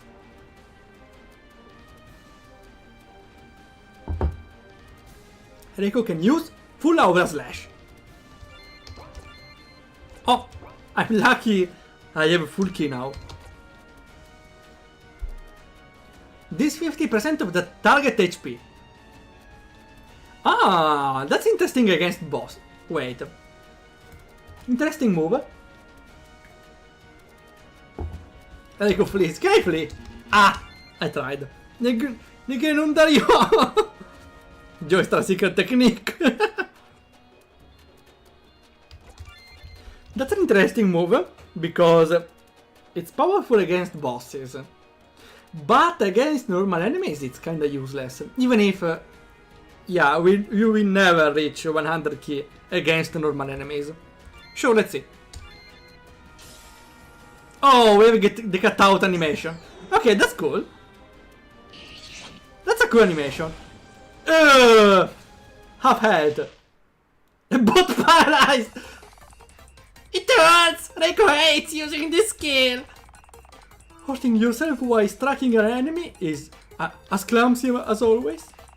Even amnesia can't cure your stupidity. That's quite a burn. I'm not stupid! Oh, let's stop. I lost interest. Alright, let's stop. Reiko is busy anyway. Wait, I now realize. She got stunned too. The enemy got stunned too. By the description, only herself gets stunned. Is that a mistake? Because I don't think the enemy should get stunned. Doesn't that mean you can kill everything in 2 hits? Yeah, but the skill uses all the key points. So you need to gather all of them. It's like a final technique. Alright, let's stop. Reiko is busy anyway. Still though, be-shotting the final boss doesn't seem balanced. Alright, let's stop. Reiko is busy anyway. Die! So yeah, actually, Actually, you're right. Even if you use every technique point, well, key point, to use the move, the tactic for beating a boss is just defending, final move, defending, final move for every boss. And doesn't matter if the boss is a damage sponge or not. Well, if the boss is not a damage sponge, is the best solution, because in that way it's more efficient to use techniques, actual techniques and attacks. If the boss is a damage sponge, this one was the tutorial, it's the only right tactic is to defend, final move, defend. So we see an actual boss how it goes.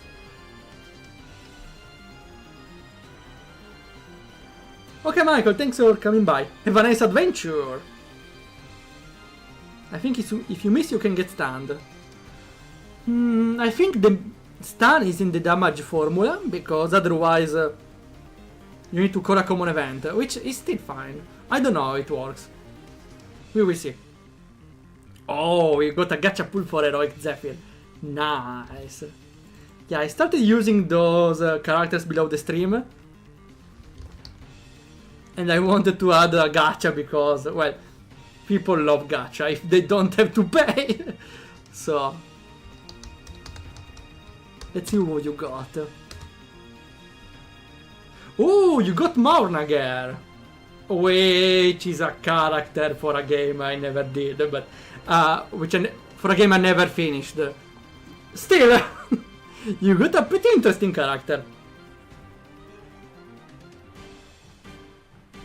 I would say more about this character, but for now, I don't have much to say. Still again, you got a very interesting character. Unless the boss is immune. Yeah, I think though the boss can't be immune because by the damage formula, the damage is up the HP of the boss. The boss can't be immune to damage. Unless the boss has a damage reduction passive. But in that case, every damage will be reducted. So I don't think boss can be immune to this in any way. That's why it makes it overpowered against bosses. Yeah, immune. In some games, Demi is treated like a status, so bosses can be immune. But in RPG Maker, Demi is like damage. Percentage damage, but is considered as a damage. So I don't think you can make a boss immune to it. Hey, chip shot! Lucky us that sword appeared out of nowhere, absorbing the lightning and giving us enough time to dodge. I think it was better to focus on explaining or showing it by dialogue instead of making her explain to the player what happened. Because explanations on what happened, again, it's the show don't tell. I get that it's hard to show that the enemy didn't throw the sword, that it fell from the sky. Still, I think the dialogues could cover that part better. For example, the opponent could have said, "Oh, what was that?" I don't know, I think there are better ways. I should add it to Critipedia, maybe.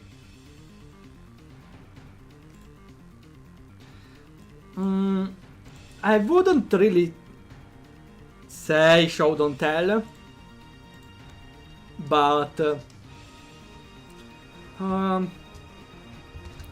yeah, show don't tell. The only entry like 39 should have been on the first ones, but okay. Not really show, but also speak don't tell sometimes. Sometimes even dialogue could help, not an explanation. This feels like a parody shonen with everyone commenting on the action. Wait, Zoro, that could be a very interesting concept for a parody game, you know? I'm saving that.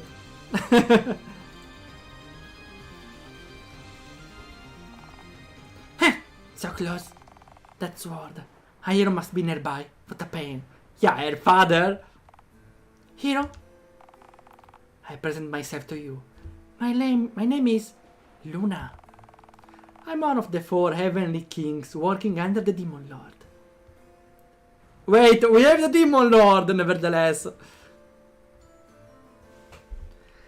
Okay, okay, it's always interesting to see one of a bigger group. Even if I would say the 4 number is repeated too much, maybe. Well, twice. We have the 4 maidens and now the 4 heavenly kings. I would have used a different number here because it's another group. Unless the 2 groups are facing each other one by one, I think they should have used a different number here.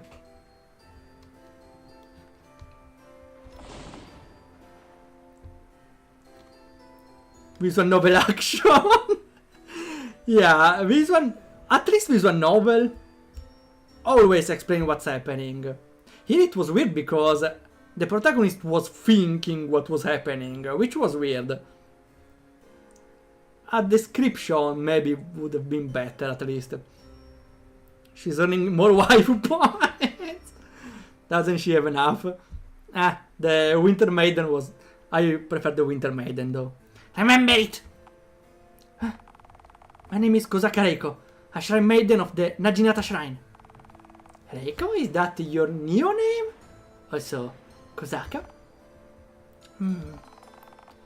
Damn it. Big sister will be furious. Alright then. No, Reiko Kosaka. So maybe she's... Selenia? Something? Get stronger because... no one will be there to protect you. The fated day of reckoning is upon us! And she teleports away. So, she can teleport away every time she loses a battle. When she's about to get defeated, she can teleport away. So there's no way to kill her. Okay, that's my okay, I'm sorry. I have a personal hate for character that can teleport. It's personal. But there's a reason behind, because how do you defeat a character that can teleport whenever they want? You can't! You are hitting them, and when they're about 10% of their health, bam! They run away, and they will never die. What do you do? What do you do then? You can't! You can't win! They just teleport whenever they want. What do you do to stop them? You can't. So, when they can attack you whenever they want, when they're about to die, they run away, they recover, and repeat. They will never lose. Never. Never. How do you defeat an enemy that can teleport? You can't. Unless there's some weird plot mechanic that stops teleporting. It's impossible. You trick them into teleporting into a wall. Yeah, telefragged. Always works. I spare you for today. Oh, that's right, Testament. I never considered it. She could have killed her now, but she didn't. Okay, there is a reason for it. I suppose that there is a hero watching them. So, she probably can't defeat her now. Because she is protected by a hero somewhere nearby. For the moment, well, I could add the teleport to the Critipedia.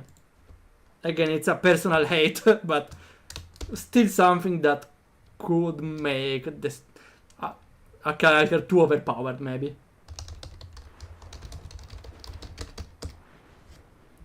Okay. I would say it's a story flow. Story problem. Okay. We got it.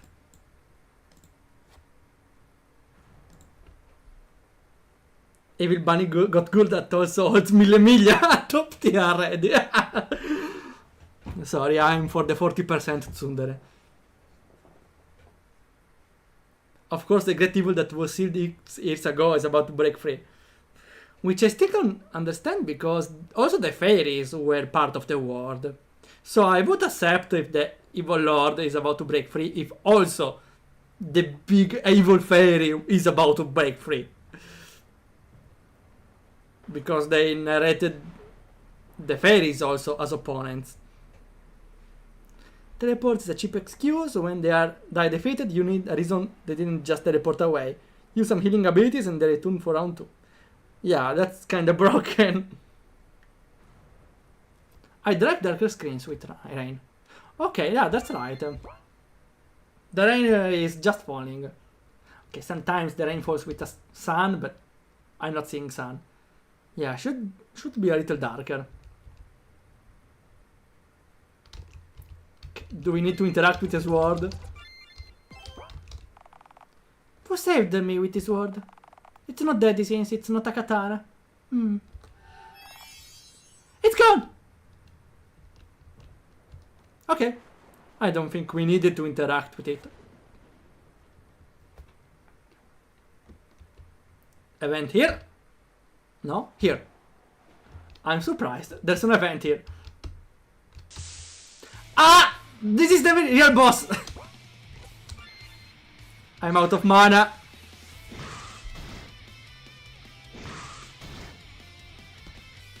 Oh. Ah yeah, that's right, there's a storm, so yeah, that's not light rain after all. No. Oof. We are lucky today. There's too much straight corridors. Yeah, the forest is too much natural here for... well, for being a forest. Again, feels more like a garden at this point.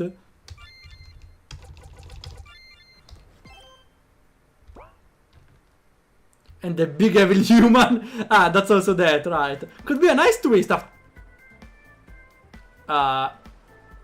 this is kinda out of style.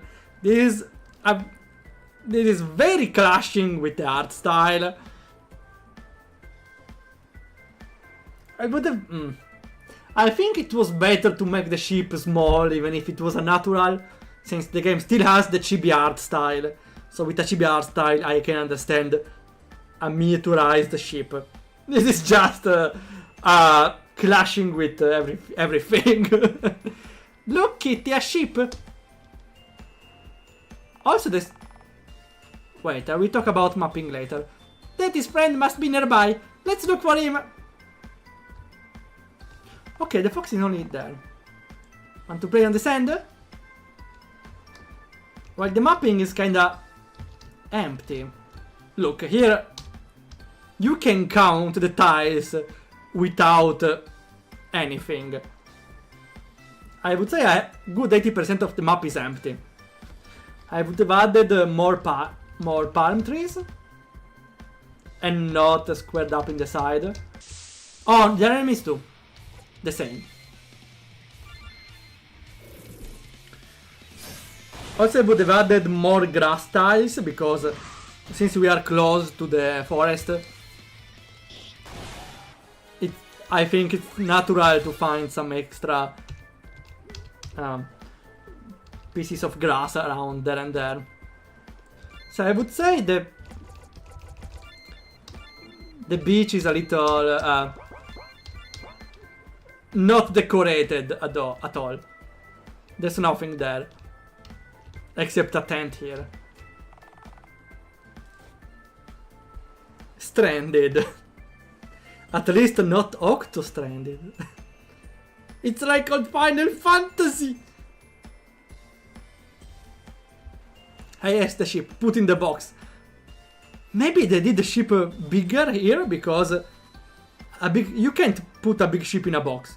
You can put a small ship in a box though.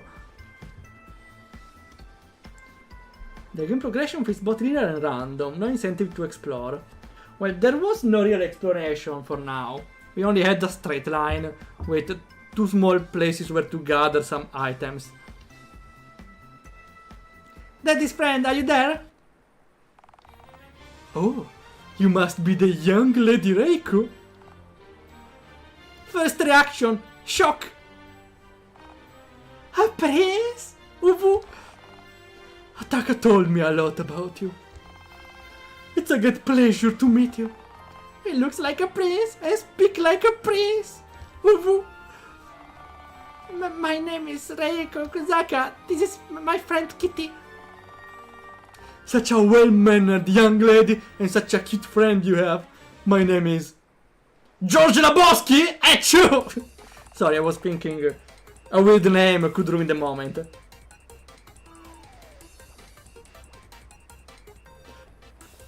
This music though feels a little out of place because, yeah, it ruined the moment, but it's a little too energetic for ruining the moment. Sorry, I think it's a cold. It rained for a little bit earlier. First reaction, shock. Achoo! Sorry to bother you. Can you get me some wood to start a fire? No, don't make me gather anything. I have a fever and I can't move. So uncool.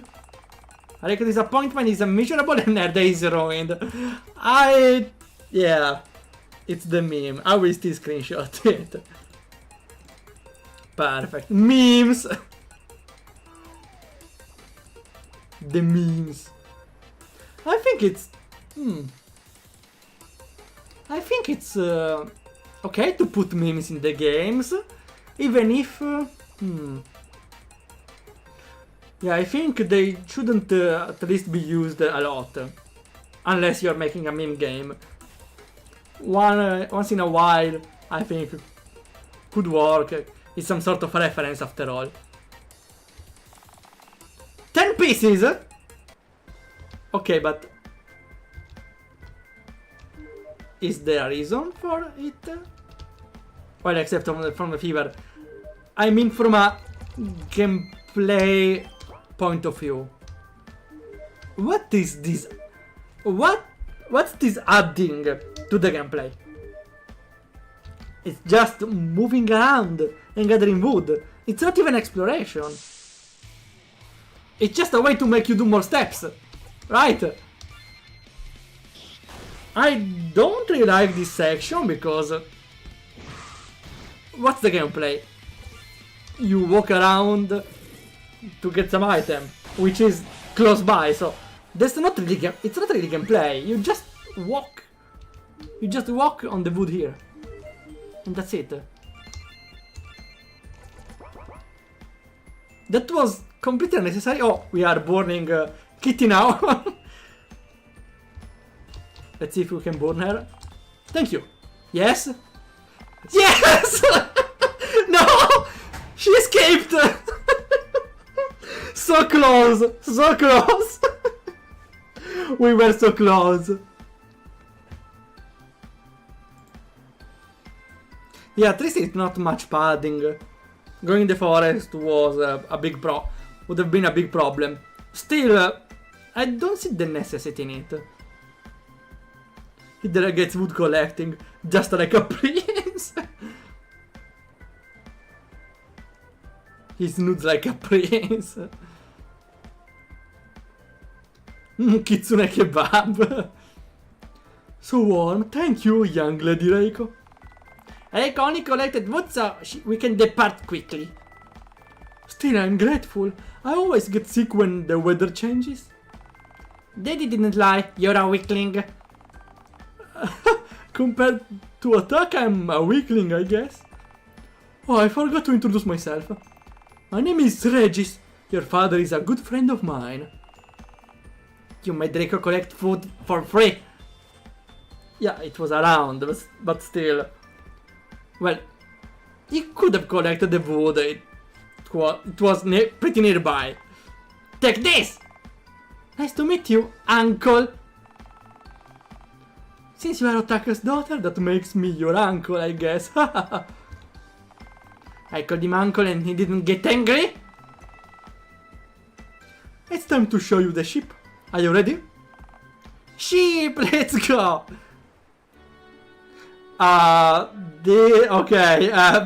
The style clash is way worse in the inside. It's way worse in the inside, the style clash. My poor... No. This is not... doesn't really make sense at all. Every player can understand that the ship is very different from everything. The characters, the portraits. We have visible pixels here. The portraits doesn't have pixels, at least. Not visible ones. And the chibis are still almost 50 pixels wide tall. So having pixels around where nothing else has pixels and nothing before had pixels is very confusing. So I know that the basic RTPs doesn't have a ship tile set, but there are many ways to solve this problem. One could be maybe there are free tile set online to replace this one instead of using this very pixelated one. Or don't use a ship. I think you could skip the ship and use something else. Or even just not showing the interior of the ship. I think it would have been fine to just enter the ship, skip the interior ship part, or just have a few dialogues with a black background, and then teleport to the next place.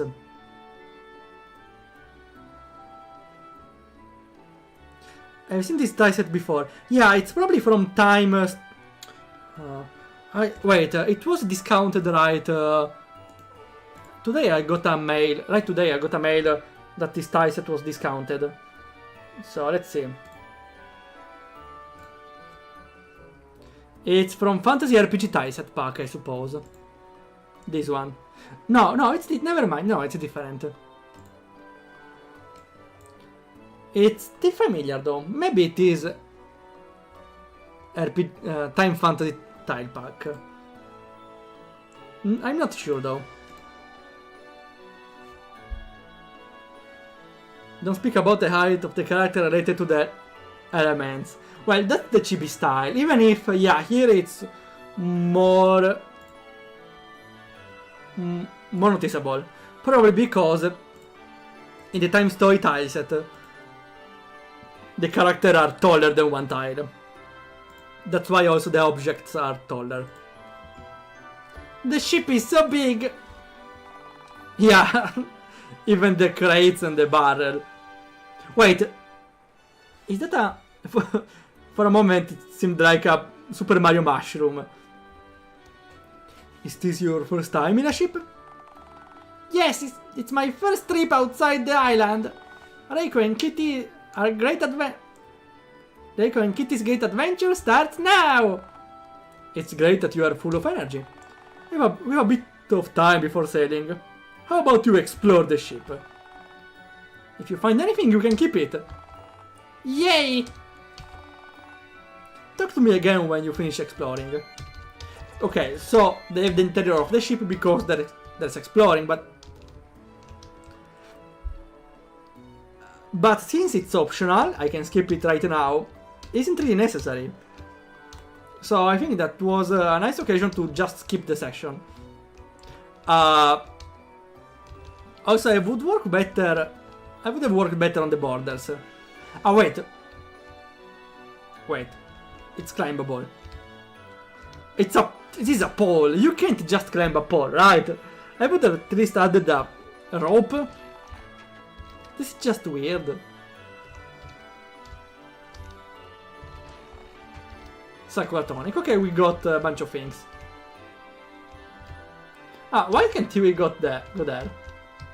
Okay. Not climbable, it's just a floor. Wait, okay, suppose...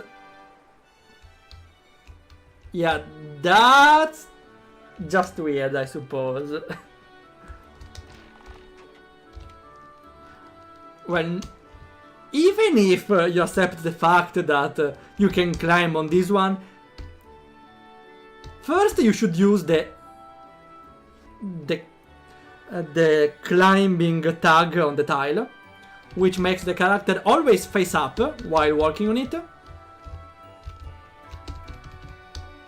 Second, even if you do this, there should be a block on the side because you can't climb from on the side. It's just surreal. The only way to enter it, if you accept to make it climbable, is to access from the bottom. Also, there's no reason to have this walkable though. Kitty, you like this ship?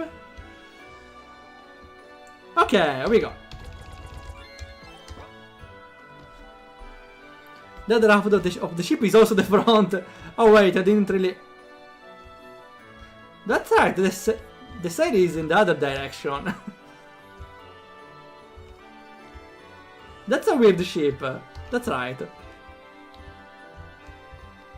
Also, the barrels have a weird collision here. Did you finish exploring? Well, exploring, yeah, sure. Well, one more reason to just skip the ship session, I would say. Let's sail. A few hours later. I would say again, the change is too much abrupt. It was the Critipedia entry number... Oh, here, the number 3. Fast scene change. Well, it's the same place, but going from explore the ship to problems is too abrupt. There should have been a intermission before, a little pause, something to divide the two scenes, to go towards this scene progressively. It's not fast, it's a few hours later. Yeah, I know, but saying a few hours later and then jumping straight to the problematic part is too abrupt anyways.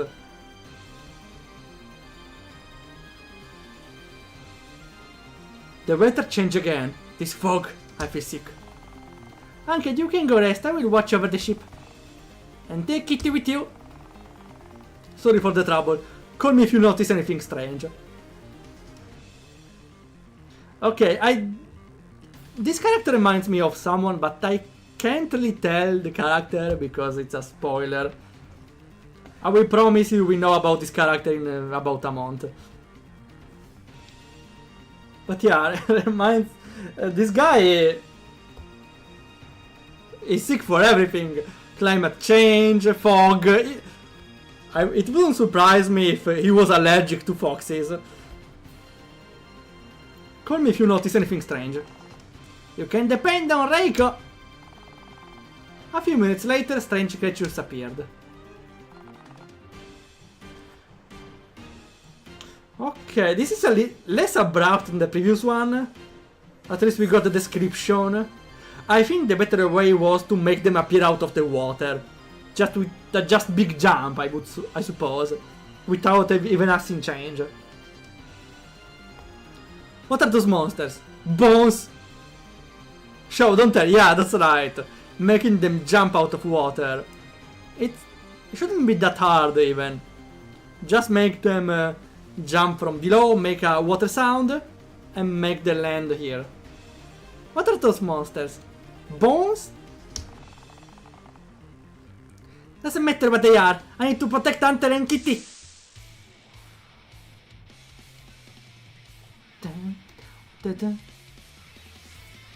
No, the music was reminding me of something else. Okay. Oh! Aura Slash. Single target though. Yeah, kinda wasted here. Oh, we spam Moon Slash. Okay, way better.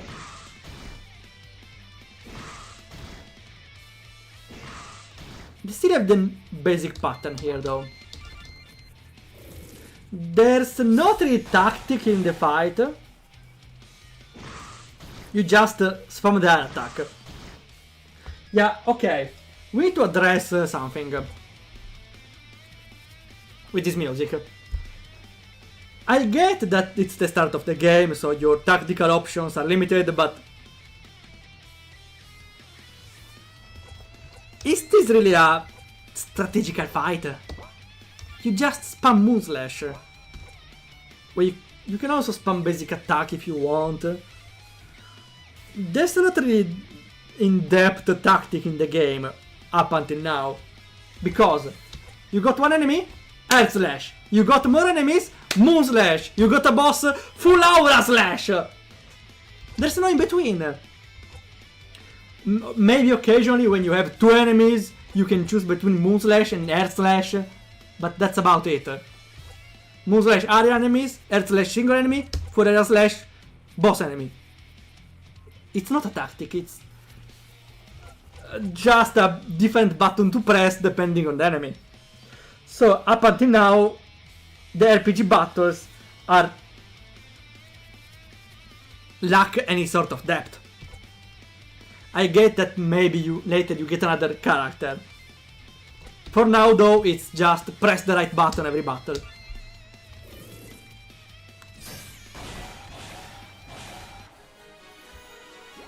I get that sometimes at the start of the game you do some easy battles to make the player understand, but we already fought one sort of boss before and this is another battle. Also, without talking about all the random encounters we got. So, this battle wasn't for tutorial, we already got our tutorial time ago. So,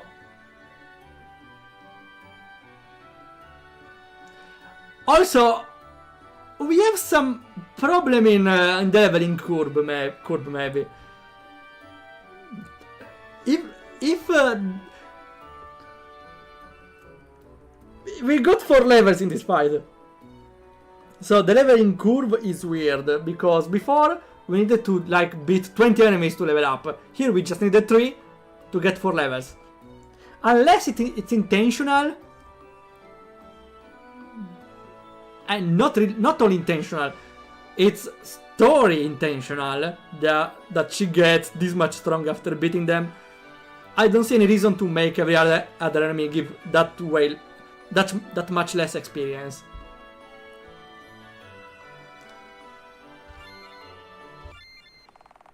I did it! I protected the ship! Something bad is happening in the back of the ship. Boss time? Blue flames. This monster set the ship on fire. Technically, it's under fire. On fire, the fire is below. No, never mind. I'm kidding around. Ooh, hi Coco. I'm doing well, thanks. How about you? We are playing this game from the developer here, Mazzoli. And we are just commenting on how the battles are not really necessary up until this point. It will maybe change when we get another party member, but I don't see any sign of anyone joining anytime soon. You saved half of the ship! Why are the sails tuned that way then? For going the other direction, right? As every train has 2 locomotives, right? Did the Regis keep the ship in reverse gear? Yeah, this part is for going reverse. I don't see any problem in that, right? Reiko won't forgive you! Okay. You must be a ghost-type monster. That means... what is super effective against ghost? Ghost? I forgot. What else? Bug? No, I always forget what's super effective against ghost. Bug? Not poison, it's... Psychic, no, psychic against poison. Maybe only bug and ghost. I forgot. I forgot about dark. Yeah, for sure dark. And maybe bug, I suppose. This must be a ghost type monster. Sword techniques are probably not effective against it. Maybe a talisman that the game can help. Oh, talisman. Protect against magic attacks by reflecting it back at enemy. Oh, that's cool. But I need to check. I need to experiment. Defend! Well, he's not using magic. 2 more. This will hurt? No, it's fine. Let's see full aura slash. Sword techniques are not effective, huh? Let's see. It doesn't seem less effective to me, huh? It doesn't seem less effective. Okay, that shows us that the boss is not... But in case we still had doubts, the boss is not immune to the half health damage. Wait. Blocks every damage. Let's see. Okay, it was easier if we reflected everything. Still, we can be shot every boss. Even if we need to recharge every key point. One other level. Bug super effective against grass and psychic. Okay, that sounds about right. Yay, I won! I don't know why, but the fire and fog are gone. Yeah, why? Because he's dead. I don't know. I need to check if Uncle and Kitty are alright. Oh, every soul revived and took Reiko by surprise. First of all, spoiler. Second of all, show, don't tell. Show is better than telling, unless it's a visual novel, or unless it's pretty hard to explain or to show. You can easily do without this text box. I can easily understand she got taken by surprise. Also, took by surprise in which way? Oh no! I won't allow you to hurt her. Uncle Regis! Be gone, evil soul! So he is strong. Never mind. Second phase. Strong! Just one slash! Oh, I remember that sword. Ah, okay, he saved her. Makes sense. Now the ship is in the abyss. Ah, that's right. There's no background. Or maybe it's night. Well, even if it's night, it's a little too dark. This is the Adventures of Blue. The fire boss revives to fight you twice. Oh no, that's right. I didn't even have the Fritz skill. I wasn't even level 5, right? I needed to farm up level 5. He's strong, but the immune system is weak. Wow. That's an interesting concept for a character. Put too many points in strength and not enough in constitution. I feel I got robbed by the idea. Because I got a similar idea previously. Uncle Regis was the hero that saved me. Are you alright, young Lady Reiko? I told you to call me, didn't I? It's still too early for you to fight against undead. Reiko is sorry. Oh, and thank you for saving me. But now and that day against... that day. How many time has passed? Against... yeah, it's not spelled correctly. Again... wait. Again... against... sorry, I think it's right. Wait. No, it's right, never mind. I got confused by all the N, S, T, I don't know. Against a demon girl called Luna. You were cool, Uncle Regis, like a prince in a fairy tale. Achoo! Sorry, what did you say? I think my favor is coming back. What do you mean, what did you say? Are you deaf? I hate... okay, listen.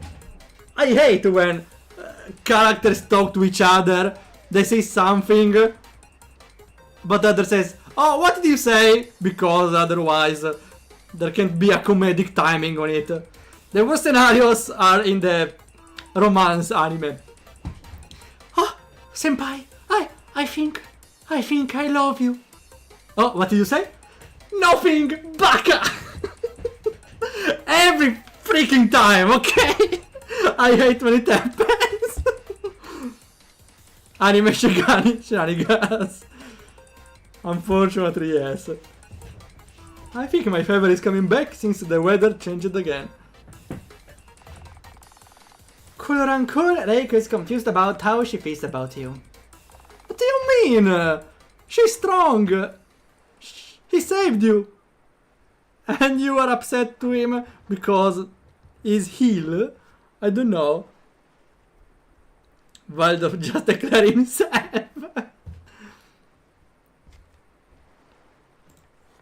Well, the worst part is when Tsundere says it because they usually, you know, when Tsundere says it,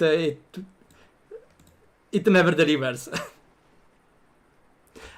Except, I already talked about this, but I really love the scene. In quintessential quintuplets, there was a character. There was this character to confess to the protagonist, but they were on a scooter, and so he didn't hear her. And where he said, I didn't really hear you, a normal character would have said, I said nothing, and goes away. She instead goes away, but returns back, and finally confesses, I said I love you. You dumb back, you deaf back. Well, not really dead, but okay. Also, we got a Gachapon for Zoro. In caps lock. You got a slime! Yes! And perhaps could be a little drunk.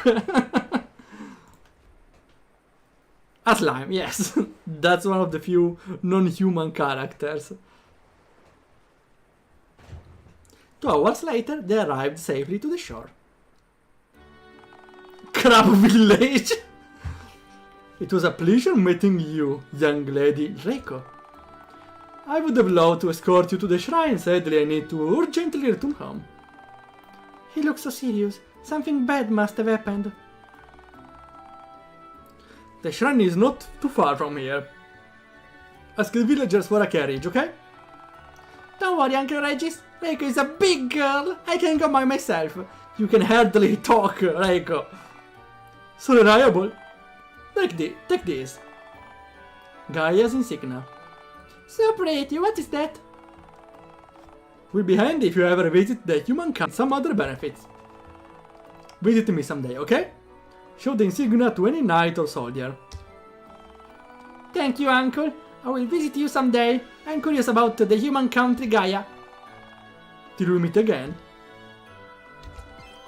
The ship and the ship. Quest, find a carriage to go to the shrine. Okay, now I need to check something. Find a carriage, a quest. Now, is it really a quest? What I'm saying is it noted down somewhere? Because if it's not really signed down anywhere, could it really be called a quest? And most importantly of all, I would say that every game with some degree of openness, of freedom of exploration, should give the player instruction where to go, even after the game tells you what to do. What I'm saying is, I love this. I recall what Lolo said every time in the technical let's play. I will say what he said last time, every time. When I stop if I stop for a week playing the game and I resume from there, how the game would remind me what to do? How should I know what to do after I don't play for a week? Or even if I'm lost, I forgot, or I didn't read, I think the game should tell the player what to do. Kitty, stay here with his grandma. I'll pick you up when I find a carriage. What cute little fox. Can I feed her? Sure.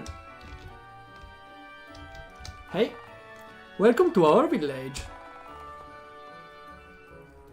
They're not humans, those ones. They're humans. What? Yeah. Did I hear Crab Village? And they are on the shore, after all. Our crab dishes are very popular. Feels kind of feels kind of familiar, the map. I think it's a base map. Except this part. Yeah, you can tell this part is separate. Wait, can I explore? Those clothes, you're a shrine maiden. Please help me. I was walking my horse by the seashore, and a huge hole appeared out of nowhere. Must be the work of a boss rank monster. I got scared and ran, but my horse is still trapped. I beg you, save my horse. She didn't say anything. At least one dialogue. I think this scene needed a dialogue to end it. Like a simple Reiko saying, okay, I will do. Or, yay, fighting, I don't know. Also, the shore is a little empty. Even this one. It's fine.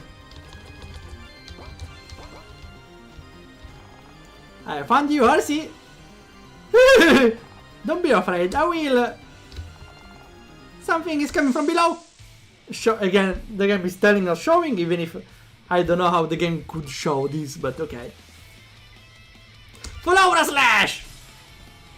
Let's go with the technique. Well, the boss tactic. How much? 1,500, okay. That's a lot. That's a lot of damage.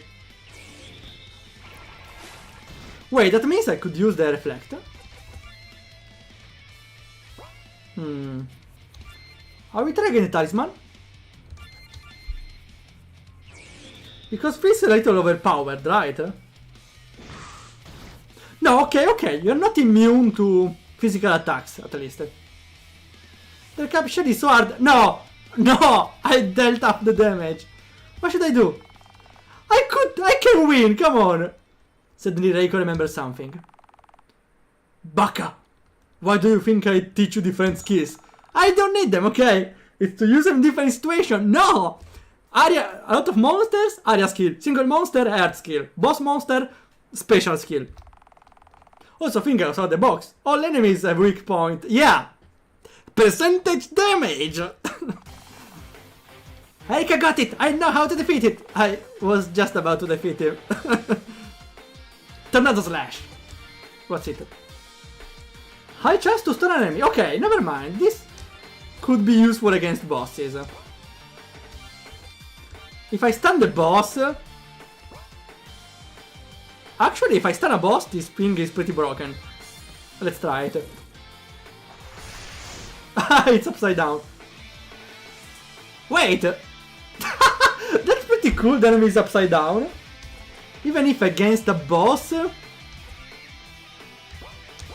It's a little overpowered. 2 turns? Can I use it again? Okay, it has a cooldown, interesting. Historically accurate. I will try again. So I... Wait, did I miss? I think I missed. This enemy is doing a lot of damage. Don't worry, I have a plan. Just wait until I get enough...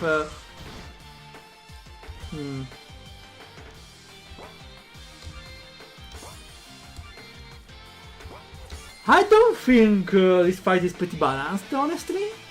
Because the boss is dealing a lot of damage. I don't have any ways to protect myself.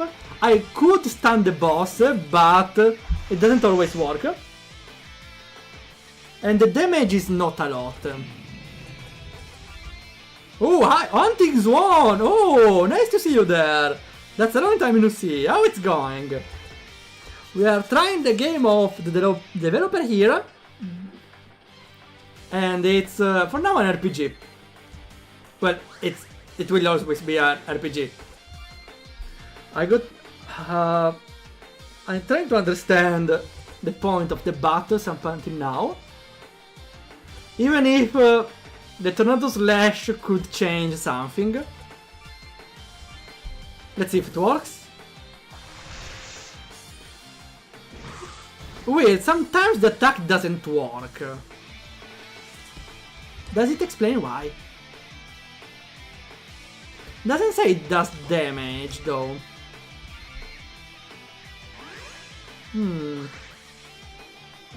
I still don't understand why the enemies suddenly do a lot of damage, since there's not really a way to level up here. Wait, you could get soft lock here. You can get soft lock here, because if you used every healing item, wait, you have a lot of them, so I don't think you would. But if you use every healing item, you are forced to die here because it does a lot of damage.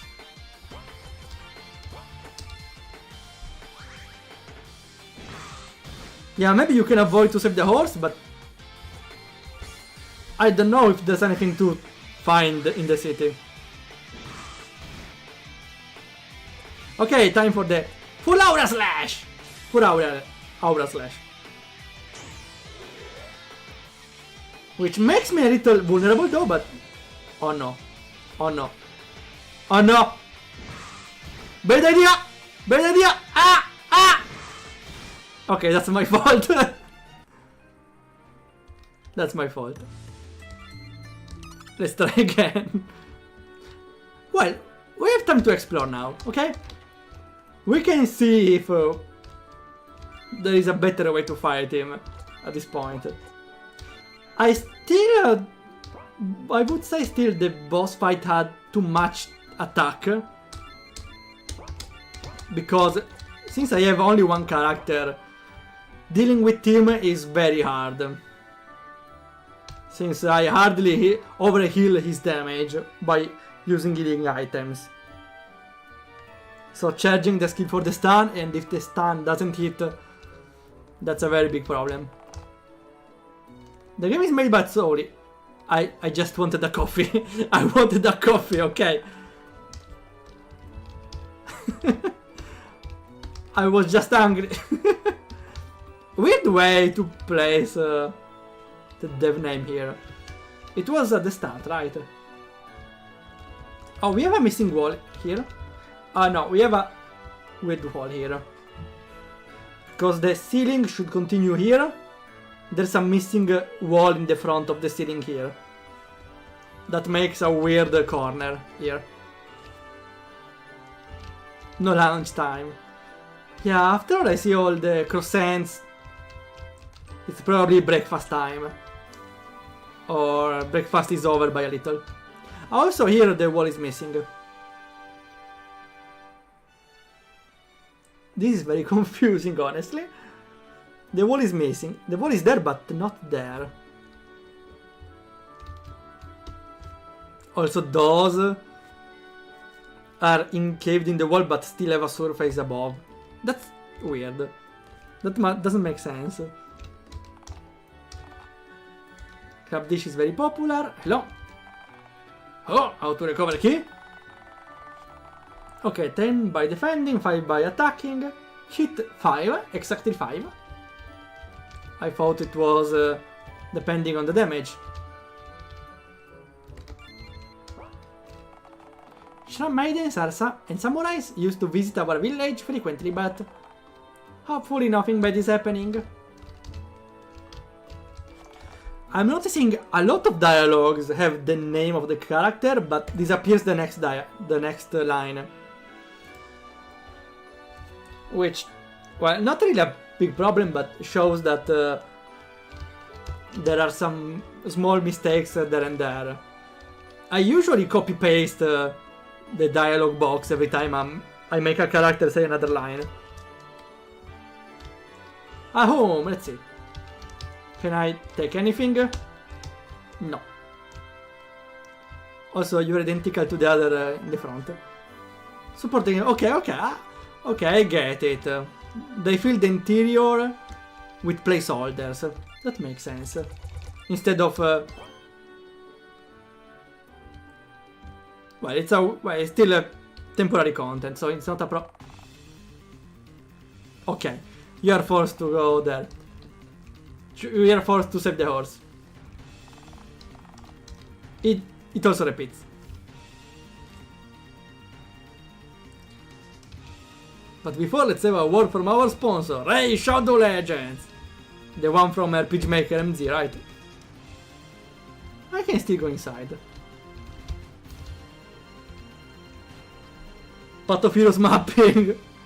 At least, no, this is better than Path of Heroes, at least!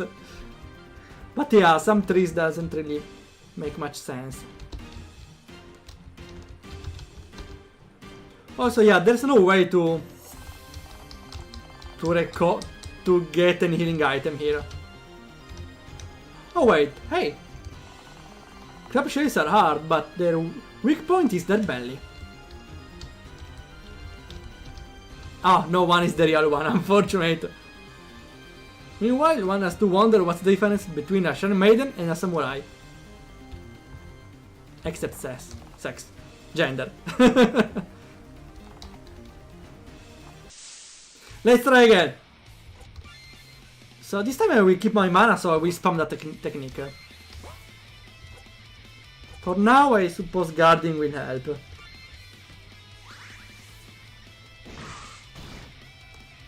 Suppose I need to wait a bunch of turns.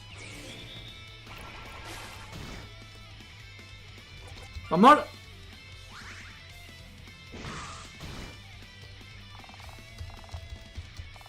Secret technique, let's go!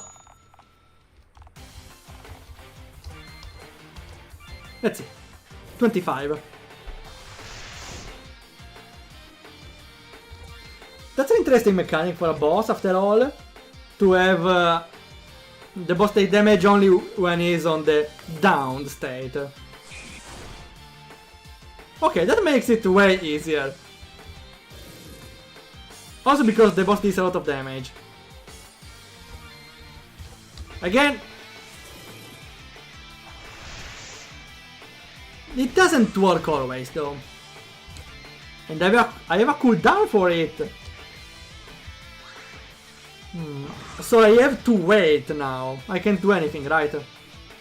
I'm not doing any damage. Okay, so I suppose this is a gimmick tutorial boss. Because the only thing you can do is turn the crab upside down. And if you don't, you wasted like 3 turns, 4. And the boss, it's like a tracker. Let's try again. If it doesn't hit, I'm dead. Okay, awesome. So I think it's a little luck-based to be a tutorial here. If it was a tutorial, at least in this fight, I should always be able to flip the boss. Go for the belly! Sorry, it reminded me of another game with a tower. I think you're supposed to flip it over and then attack when it's... Yeah, I know. The point is sometimes I can't flip him over and I wasted 3 turns. And he hits like a truck. Hopefully you don't get soft locked if you don't grind up skills. I don't think the problem with skills is if you got one less level, maybe healing healing doesn't help that much based on the damage he does. And so you will use way more healing items.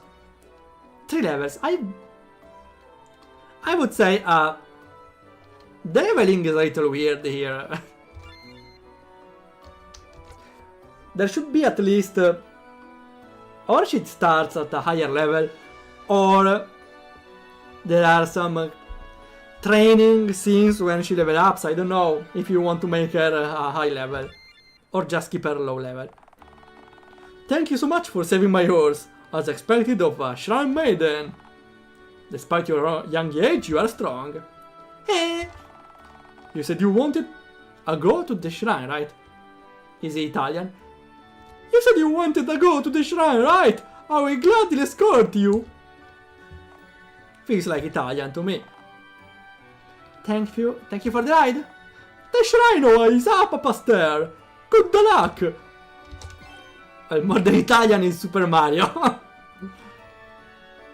Yeah, he has a mustache after all. Nice body. Ah, not really body block now, huh? Not body blocking anymore, huh? Also, we have different trees. Those trees are nice, but they're kind of clashing with the style as the others. They're familiar. No, I didn't use those, but I used the similar ones for Exploit Keeper. The background touch is interesting. I don't know if it does make sense. Maybe we are high up. In that case, that... Well, I can understand if this is a mystical place with a floating ground. So I think it could be fine. How high is the shrine? Depends how much did he drink. Oh, we got to zoom out.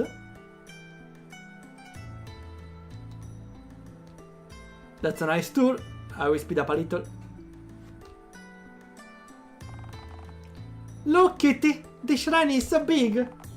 Those fox statues are cute like you! Let's explore the shrine and then go meet Lady Miku. For sure. Water bottle free. I think we will play still for half an hour. Maybe it will end in about 20 minutes, I don't know. Training looks intense. I still can't enter. Oh yeah, there are some passability issues there and there. What's wrong with the cat's displacement? Yeah, the cat is weird because he follows the player, but doesn't appear in the party. That's why it's not a follower, otherwise the fox will fight. But instead there is a common event, or I don't know, a event to make the fox follow you. Even if there are some problems in the fox. Because it always follows your X position, even if there are objects in the way, like the tree. I think, yeah, this needs some rework. Or even different solutions at this point. I think there could be better solution than having this sort of programming.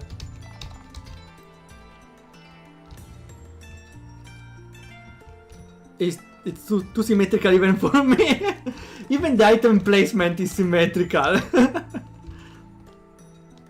Everything is symmetrical.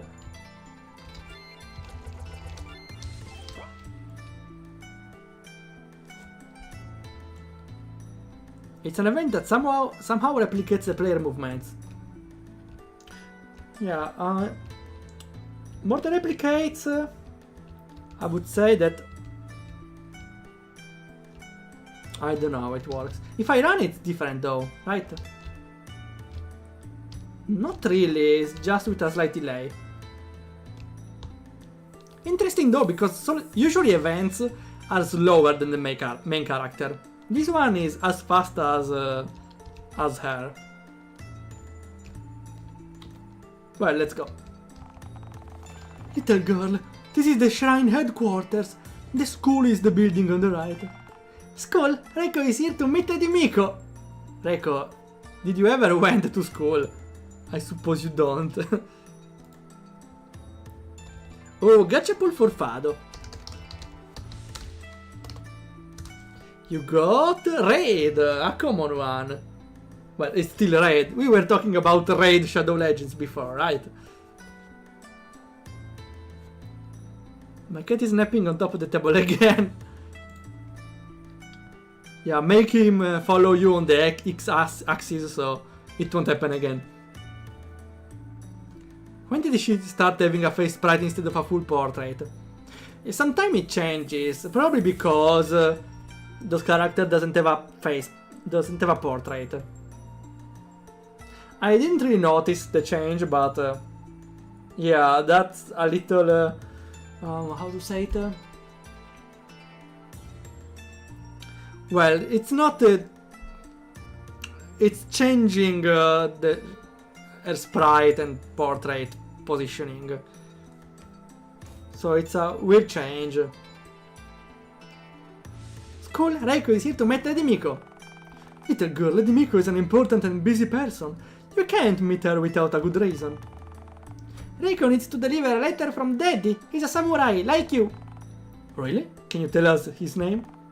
Otaka Kozaka, Miyaka Tanaka. What? You're the daughter of Commander Kozaka. Okay, I have to make a note. This music is interesting because, apart from being cool, but this music is interesting because helps giving emphasis to the comedic moments of the game. But I feel like this game is using this music too much and kinda ruins the magic of it. For example, it was maybe too much when this music was used for showing how the prince had a fever.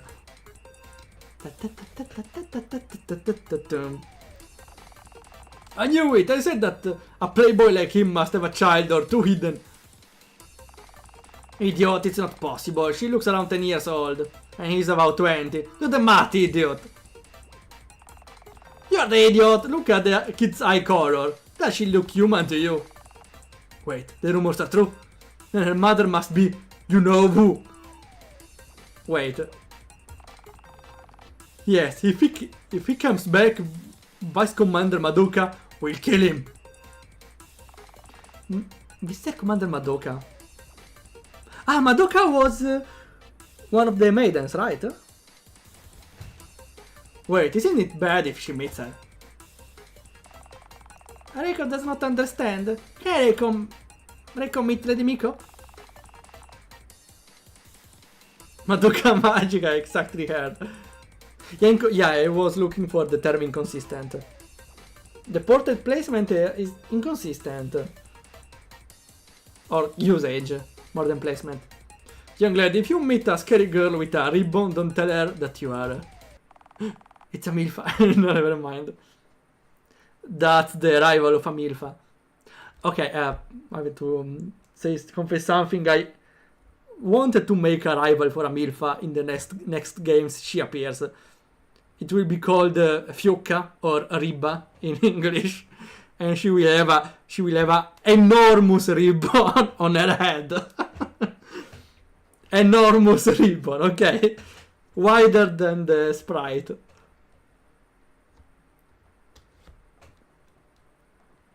So not only he forces her to start fighting evil and gives her a position she knows nothing about, he also sends her when there's someone who will kill you. Yeah, he's a disgraceful parent. Yeah, parent of the year. A milfa's rival is herself. That's deeply philosophical in a way, you know. Go along with the chit chat in front of a little girl. Yeah, she will not get traumatized by this. So noisy, I can hear you from the hallway. We are deeply sorry, Vice Commander. Ah no, okay, no, that's not Miku. Who are you, little girl? This is no place for kids. Shoo. She's just a lost kid. I'm Rika Kozaka, daughter of Otaka Kozaka Minaka Tonaka. Daddy sent me here to meet Lady Miko. We are doomed. Huh? Otaka? Your daddy? Even if you are a kid, I won't forgive liars! Oh no! There's a 50 reference right now! No way my useless senior brother got a kid without my knowledge! Why are you calling a liar? And don't insult, Daddy! Pipsqueak, I don't know who sent you here to scam us, but... Yeah, this game really needs some punctuation. Pipsqueak, I don't know who sent you here to scam us, but leave before I spank you. Try me, I will kick your butt flat-chested, don't he? And this music, okay, no, this music really is too much overused. Run! You little, how dare you! The Spring Guardian Madoka Magica will punish you! 50 reference! Beat the child! Okay, girl, don't tell her who your dad is or you'll die. Girl, tell us who the dad is. Death wish. If you beg for forgiveness, I will let you go after a few spankings. You called Reiko a liar and insulted Daddy. Reiko will never forgive you. We gave a special battle background, even if the perspective is very weird. Because here is diagonally sideways. But in the top part, it's completely top down, so there's a mismatch on the perspective. Artisio will not stay well after seeing this image. Well, apart from the background here being pixelated, there's a weird compression here.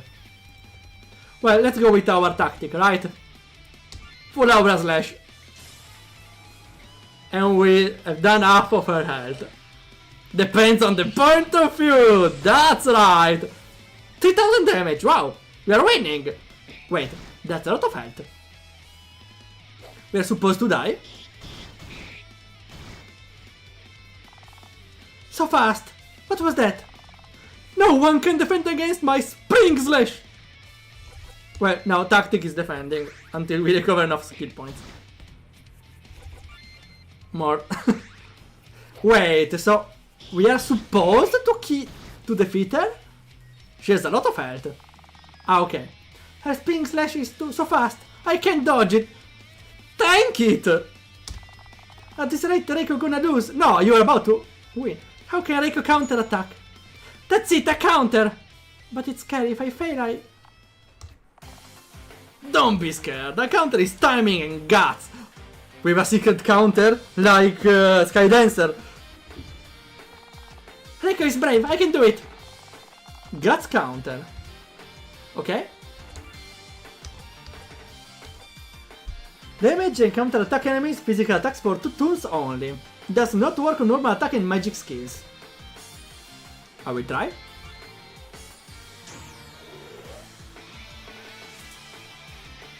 Normal attack, well, doesn't work, I know. Let's see now. Now she uses the skill, right? One every 2 turns. Okay, that's pretty cool. We have a skill for countering enemy skills. An item for countering magics. I did it! The counter is effective! You little... Don't think it's over yet? I should... Next turn. I wonder if the full aura slash works on the actual HP or not. For now, can I try Tornado Slash again? I have plenty of key points. No, doesn't work. Now she's about to use the skill probably. Let's go. Well, at least this boss has a consistent pattern, so this makes this fight interesting. Wait! Wait, what do you mean? It was a... I'm gonna risk it all. Gets counter again. She's about to use the Spring Slash. Okay, here. And gets the counter. Yeah, that wind thing was magic, probably. Flat-chested Auntie, you're down on your knees. It's Reiko's victory. You could... Okay, this joke is... Okay, how to... The flat joke can work. The first time was kind of funny. Here it's... Could be funny a second time. But doesn't need a repetition. It's the same, I would say. It's the same as before. Okay, can we talk about another game right now? I'm sorry to not to change the argument, but I saw like 2 days ago another streamer. Was it Mirdai the Giraffe? One day we might raid her.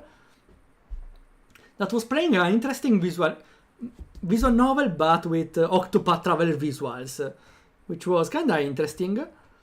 It didn't have a hooking plot, for what I've seen, but the dialogues and the character design was very interesting. There was a part where the protagonist got in punishment in school with another student. And they started talking and getting angry to each other. And they started making some driving metaphors, because they were in punishment because the protagonist ran in the corridors and slammed into this girl, and they both got into detention for some reason. And so they started arguing, making driving metaphors, since again he slammed into her like driving, something like that. And then he comes out with flat tire. She's a flat tire, because yeah, she was flat, and she got very upset by it. Later, though, the principal stopped them arguing and tried to reason about the situation.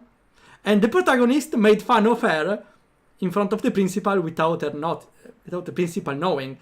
The protagonist said to the principal, "flat tire," referring to the other girl, but later said, "Yeah, I saw that your car has a flat tire. You can't drive a car with a flat tire."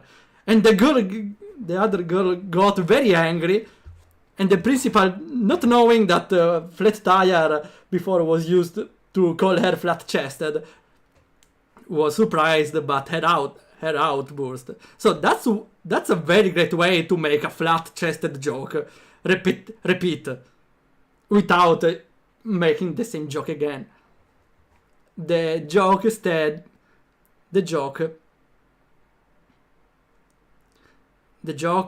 it was all about a terminology used before, used to insult her again, but without other persons in the discussion noticing. That's what made me want to play that game. It was Until Then. It was called Until Then. I should try it sometimes. Okay. Okay, Fado, thanks for coming by. Have a nice adventure. Or nice sleep. Okay. She has the mind of a goldfish. Well, he reminds something when it's needed. Gotta be blunt, the pacing and storytelling has been atrocious. Yeah, the rhythm is not right. Well, from the start, we got a problem on very slow pace, only dialogue before the gameplay. For the rest, the travel up until there was not really necessary. I would say the story starts here, maybe. I would stand actually a character that can get easily upset like her. But I would have used another way to insult her here, instead of the same joke that made the battle start. Okay, now we return to the game. I'm sorry for talking about something else. You called me flat again? Unforgivable! Why are you angry? Honey said the truth. Wait, she fooled her health. I let my guard down because you're a kid. I will fight you seriously. Such a huge amount of ki. It's like a storm.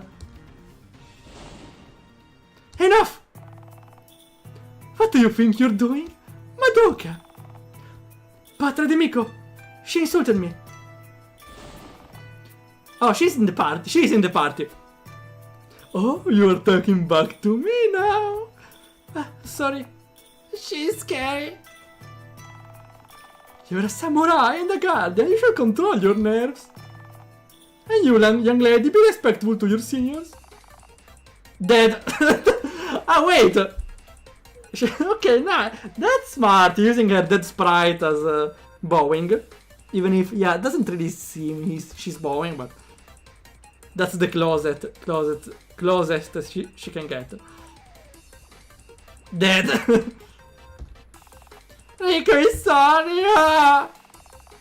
Oh, why are you bowing? Please stop crying. I won't punish you. This way of apologizing is giving me a sense of deja vu. Please don't lock Reiko in a basement without food like that. Wait, a basement without food, Daddy? Don't tell me you are... Save point.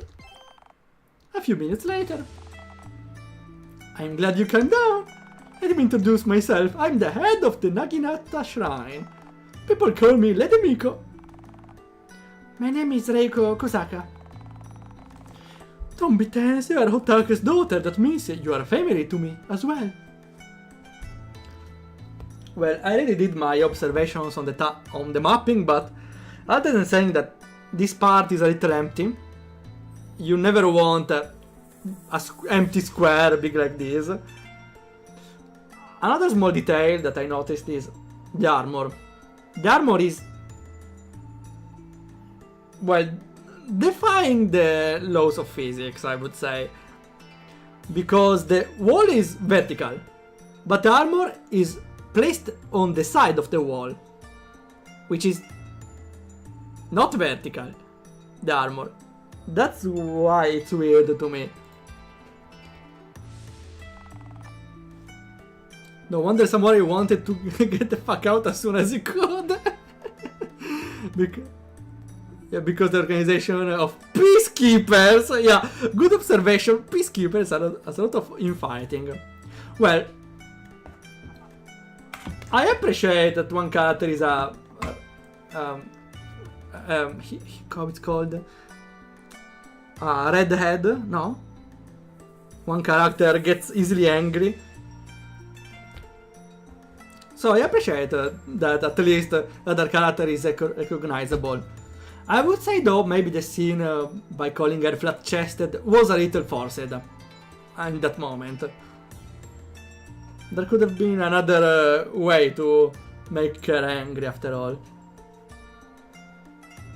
Okay, short fuse. No, I was thinking about the Italian term testa calda.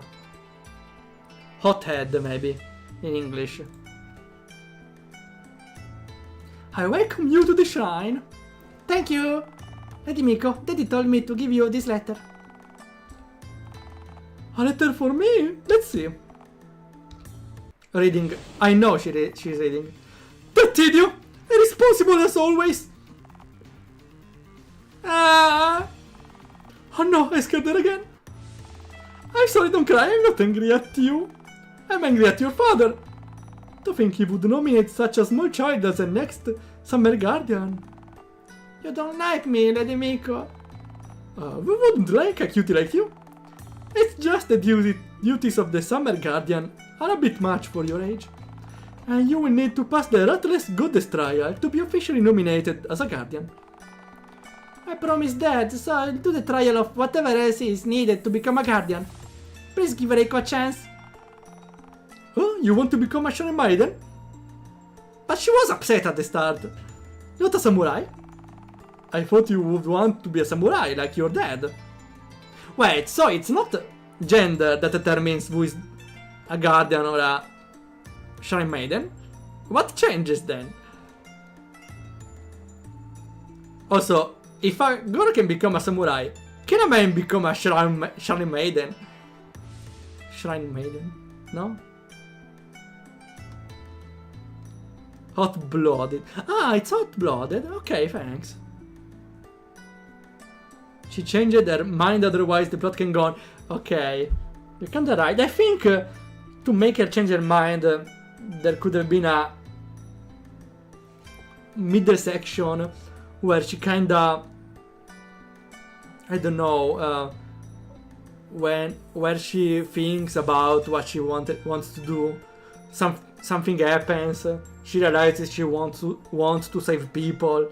Maybe even before, when she fought the crab and saved the horse, there could have been a nice introspection about her wanting to save people. Could have been maybe it would have been a little rushed, but it was a nice starting point for making her change idea about what she wants to do, if she really wants to be a Shrine Maiden. Daddy told me Shrine Maidens are better because they bring happiness to others. Yeah, like the previous one. I see, alright, since you are so sure. Then you need to go to school. Okay, finally, a reasonable adult. Why do you teach sword skills to a kid instead of, you know, the basis of being a human being? School? I know you are strong with a sword, but a Shrine Maiden should be proficient in exorcism and magic too. Since you are strong, I won't ask you to be an expert, but I want you to at least know the basis. Do you accept going to school to learn more about Shrine Maiden skills? Yes, she needs to go to school, okay? Finally, she's getting educated. I'm trying to send her to school myself.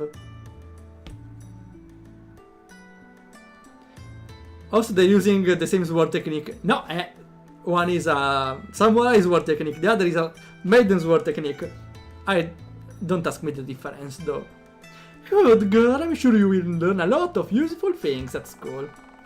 Lady Fairy will be your teacher. Once you get her approval, I will let you challenge the goddess trial.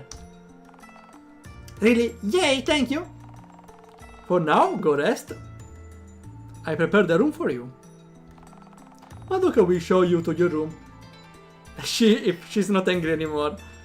If you need anything, ask her. She's your senpai. Reiko doesn't like her. Give me someone else, please. Do you think I'm happy looking after a brat like you? Now she has a music. I'm only doing it because it's an order.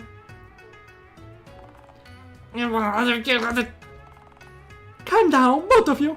Madoka, Reiko is Otaka's adoptive daughter and the future summer guardian. You should act as a senpai. Not fight with her. Otaka asked you to look after her. You know, he trusts you more than anyone.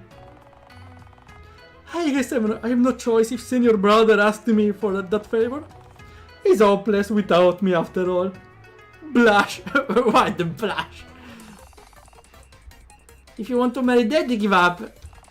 Reiko doesn't want us her mother. Who wants you to be her mother, brat?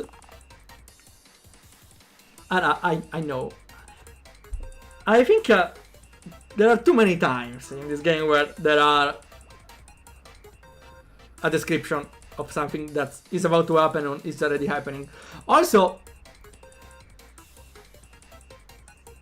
I still don't. I think the music is giving too much emphasis on this part, and the worst part of using the music here is making it seem that the scene is repeating as before, or similar to before, which maybe is the point here. They want to see how they not get along, but I don't know. Every time they get upset, it's a little forced. Okay, I get the problem here. I think the problem here is the protagonist, Reika, just randomly spurts out an insult. If you want to show that they are not agreeing with each other, you could make a dialogue deviation. For example, they say something, Reika does not agree, and they get angry at each other. Here it's just Reika insulting her and her getting upset. And in all of these cases, Reika just blurts out an insult out of the blue. So, yeah, at least to show they are not getting along, there are better ways. For example, not agreeing on an argument. I think not agreeing on something is the best way to show contrast between two characters, not just insulting. Oh, hi, Satana personale, hey. Ciao, ne. Tsundere no. Well, I'm not I kinda like her hot-blooded attitude, but the writing of her is just how to say, the writing of the scenes again starts with a random insult out of the blue, and her reaction is pretty much similar. Well, usually yeah, when a hot-blooded character gets insulted, the reaction is similar, but I think the character needs different contexts where to get upset. For now, there was only one context of her getting upset, which was, again, Reiko insulting her every time. For showing her character better or in different ways, as I said before, they should show them arguing about something.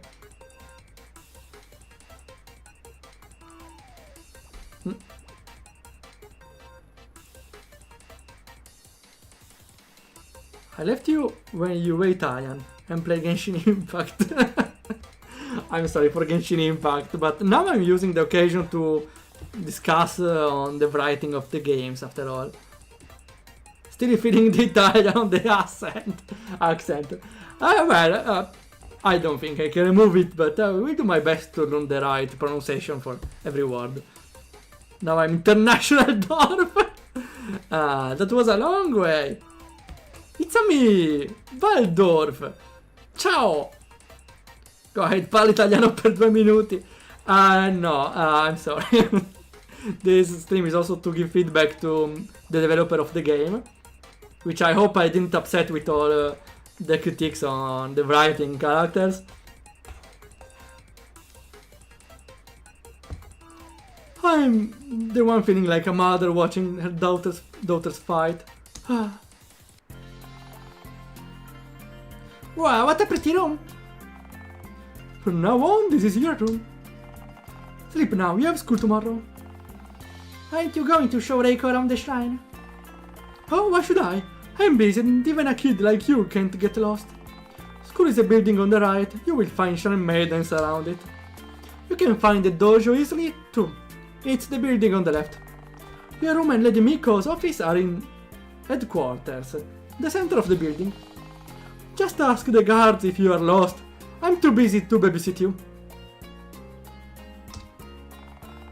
Reiko, don't need your help anymore. Leave. Fine, don't forget to visit me at the dojo tomorrow after school. Got it? I gotta admit, I kinda like the archetype of Madoka Magica, which is seemingly strong and decisive and justice-oriented girl, but she gets flustered pretty easily. But in this case, it's more angry though, which is a variation, which I don't think was presented in the best way.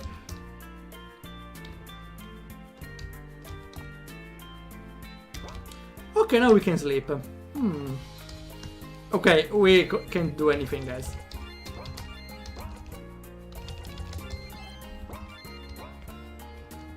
Remember the reward by using points called something sympathetic.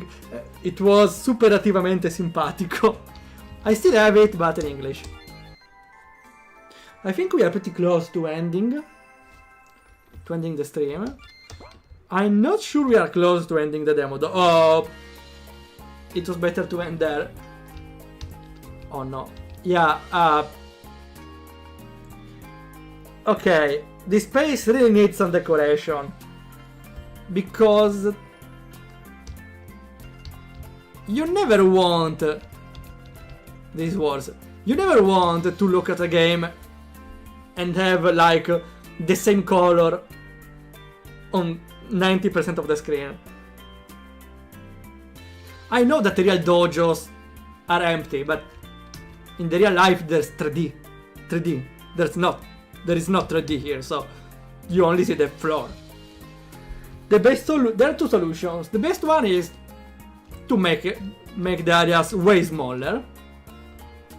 And the other solution is, well, to decorate a lot by finding clever ways to decorate, like carpets, tables, any sort of decoration. Or the best solution is both of them.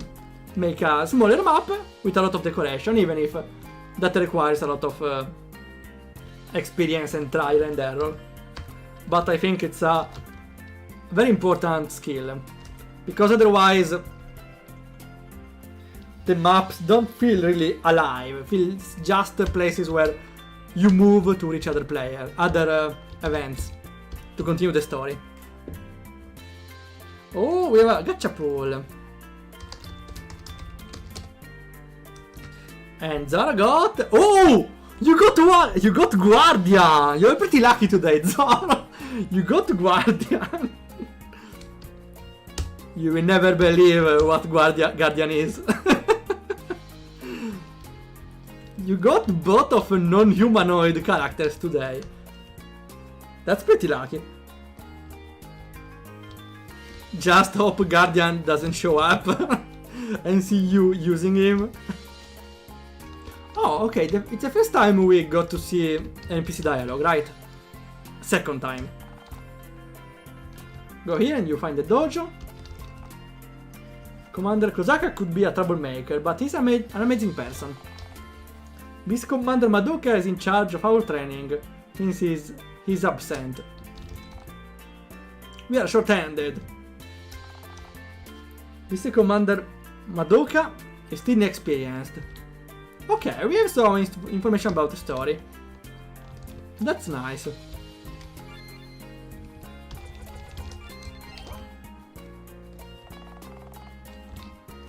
Okay, so left in train, I forgot what to do. I slept, so I need to go to school. I forgot where the school is. In any case, let's talk to Miku. Do your best at school.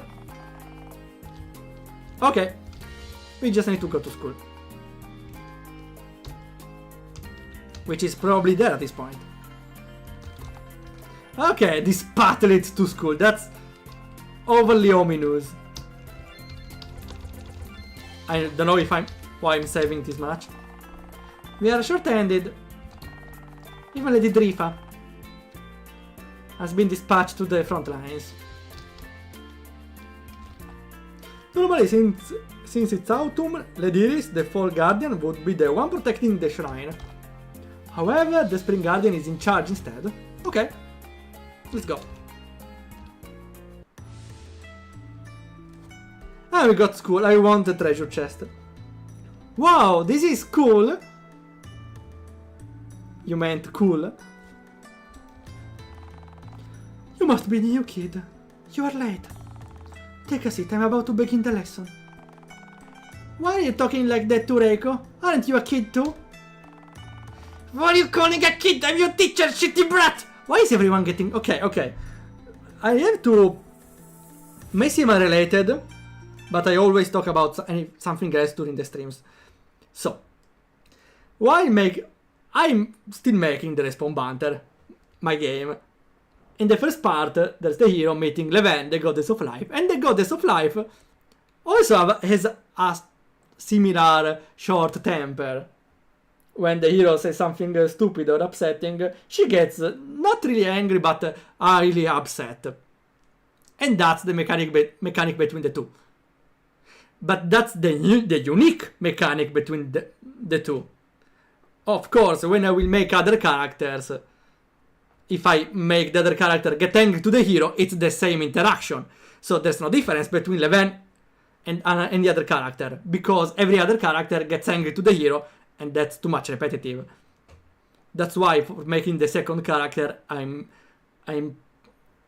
determined that I will never make the other character angry to the hero, unless necessary, because otherwise that's the same interaction between him and the Goddess of Life.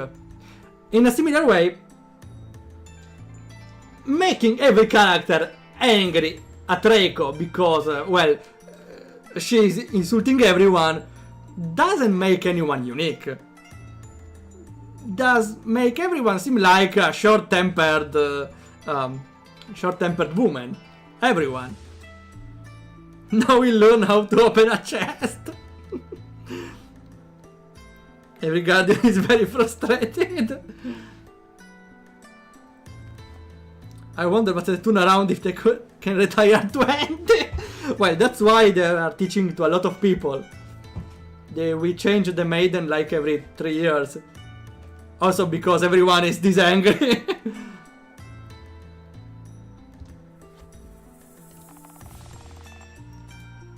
You are as infuriating as your father. Sit down or I will roast you. Sorry. Alright, let's begin. You can call me Lady Fenrir. I will be your teacher from today onward. I will make sure to turn you into respected Shrine Maidens. Woo! Yeah, it's a show. First thing first, remember that from now on, you are members of the Naginata Shrine. That means it doesn't matter where you are from or what your race is. Yeah, I see there is a fairy here. You are all equal there. Remember, Shrine Maidens shouldn't discriminate. Now that I made it clear, what do you think is the role of Shrine Maidens? Fight evil souls and undead! Dance and make it rain! Heal sick people! Make people happy! You're all correct, but a Shrine Maiden main role is to be a peacemaker! I hate you all indiscriminately. Good job, Testament. That's how you respectfully hate. Peacemaker? Do you think we train you so you can beat people left and right? Are you punks? The Naginata Shrine was founded to keep peace between the 3 countries and mediate conflicts. Yeah, not make the conflicts. Now it would have been ideal if words can keep peace, but as history showed us, you need strength sometimes. So train hard and get stronger to be ready when you are needed. Yeah, okay. Nice teaching also magic because they may need it. But they still are mediators, so it should be a double course. One course about magic and being stronger, and the other part of, I don't know, being a good mediator, probably. Knowing how to mediate, how to talk to someone without insulting them every 2 minutes. I'm talking to you, Reiko! Reiko, okay. Now let's focus on the basics first. A Shrine Maiden should be knowledgeable on 3 subjects: herbology, exorcism, and spells. Herbology, you will learn how to blend ingredients into medicine. Boring. You need 3 things: golden pot, recipes, ingredients. Okay, you completed the course, that was easy. RPG peacemakers. Lucky for you, there is a golden pot in a class. I provide you with recipes and ingredients. You won't show us how? That's what you were supposed to do? Teach us? It's such a drag. So selfish. Let's talk about exorcism. That's weird because usually when you teach different things, you should have different teachers, right? There can be only one teacher for everything, but at least you should address everything separately. Yeah, I think that's not how schools work. I think there could have been different lessons of each subject, not one that sums everything up. Well, if you want to sum everything up, I don't think you need to use a classroom. So maybe there will be some lessons, but should be separated. Also for the benefit of having a small break in between. Because, to make an example, it's not like our math teacher told us, okay, that's how you make an equation. We will learn how to make equations, which are this and that. Then we will learn how to calculate the area of a triangle, which is there and there. And that's how to calculate the speed of a moving car, you can do it by that and that. I will explain it better later. Usually, no, you start an argument and you go through up until the end. You don't just talk about an argument, talk to about the next one and the third one, and then focus on only one of them. Is meat soup an alchemical recipe? Is pineapple pizza alchemy or exorcism? It's black magic. Exorcism. It's how to fight against evil spirits and undead. The most effective way is to use talismans. There are two types of talismans, offensive and defensive. Defensive make protective barriers that reflect spells. It's the one I used. Offensive ones contains a powerful holy spell, very effective. Remember, talismans are rare, don't waste them. Are you backseating me? Oh, I got 5 of them. Then what should we do if we run out of talismans? Talismans? That's why you need to learn spells. Your spells lesson starts tomorrow. Tell me you have questions. Class is over. But you taught me. Okay, I think that may appear too fast as a lesson. So probably there should be a fade out at the end of the lesson, or something like that. Because she just said a bunch of things and the class was over. Maybe a better way could have been that Reiko was late to class, so she only heard the last part, skipping the introduction. I don't know. I would just say that the pacing, not only here but in the entire game, is weird. Short times pass fast, fast times, long times pass short. Like the lesson should be long, but it's already over.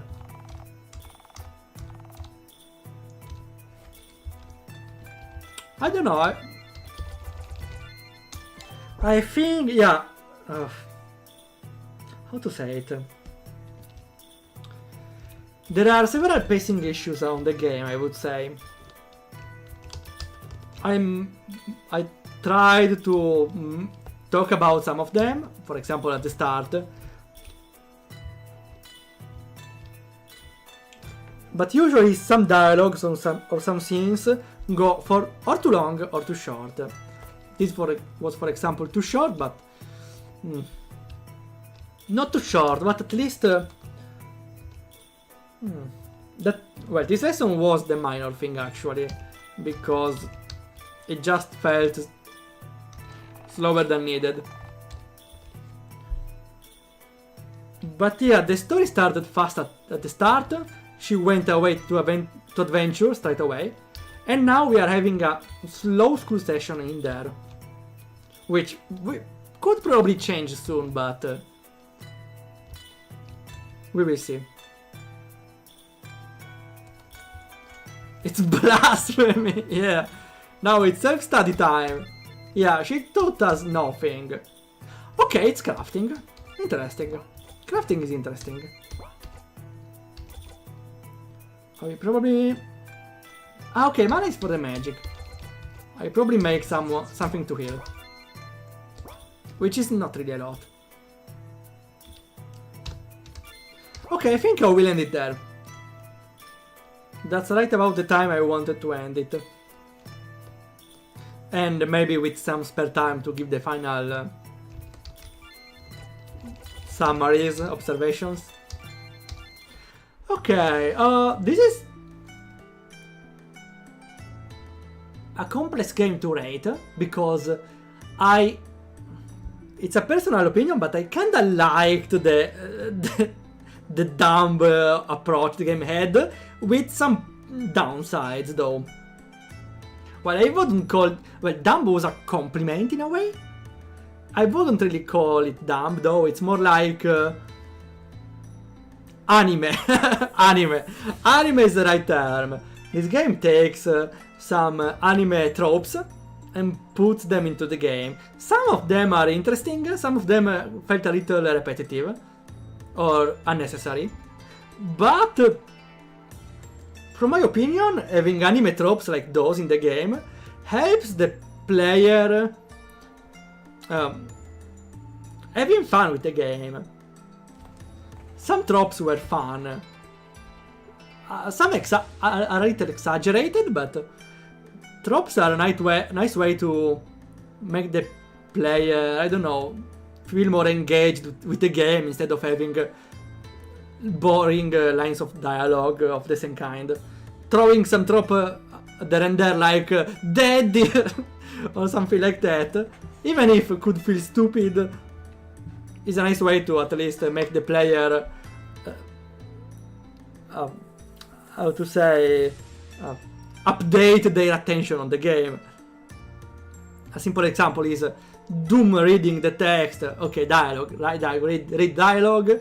Daddy neural activation. Even if it's a very hard technique to master, because if you place a trope in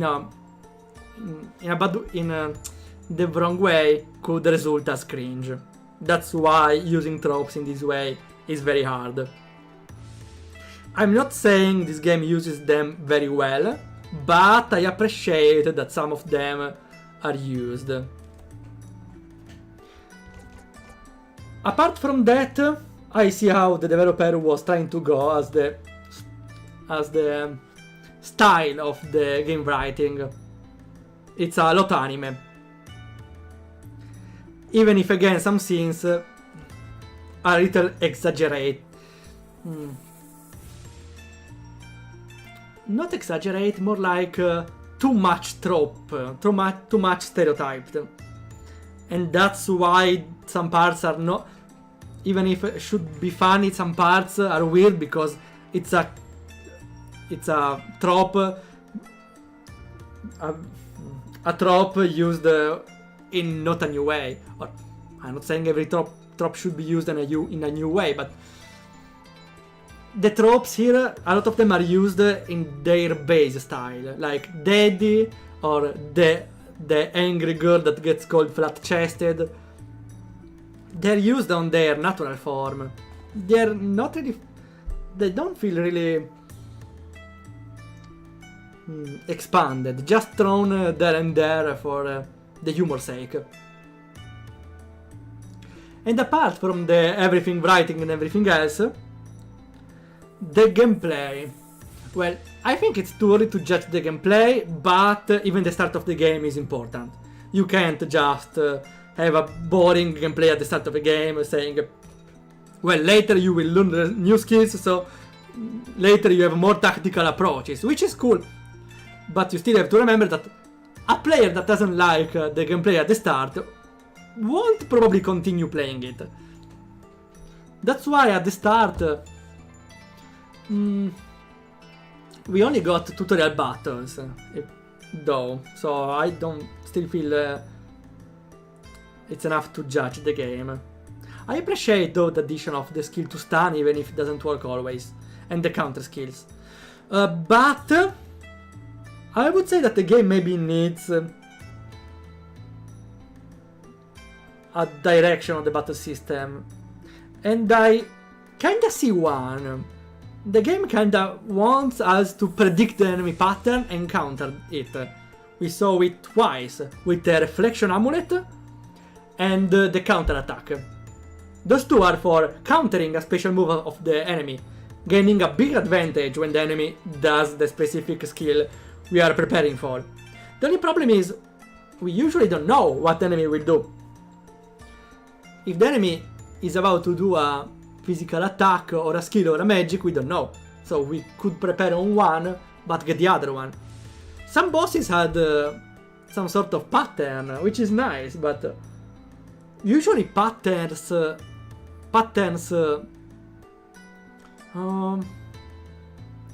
not immediate in RPG Maker games. In action games are more easy to understand. You have a boss that does this, that, and you kinda remember this order of sequences. In RPGs it's harder to remember an enemy pattern because you have to think in between turns, so you don't really associate one action to the next one. So it's kinda hard to make patterns in RPGs, but I think that's still a good direction if the game wants to persevere this one. Other than that, I really love the portraits here. Because, well, they probably from a DLC, they are all very cute. I would just be very wary of the consistency of the usage, because sometimes in the windows. Talking about consistencies, not really the grammar, but more the punctuation needs a lot of double check. There are a lot of grammar errors. Not grammar, more like punctuation errors. A lot of dialogues are without a dot at the end. There are missing commas.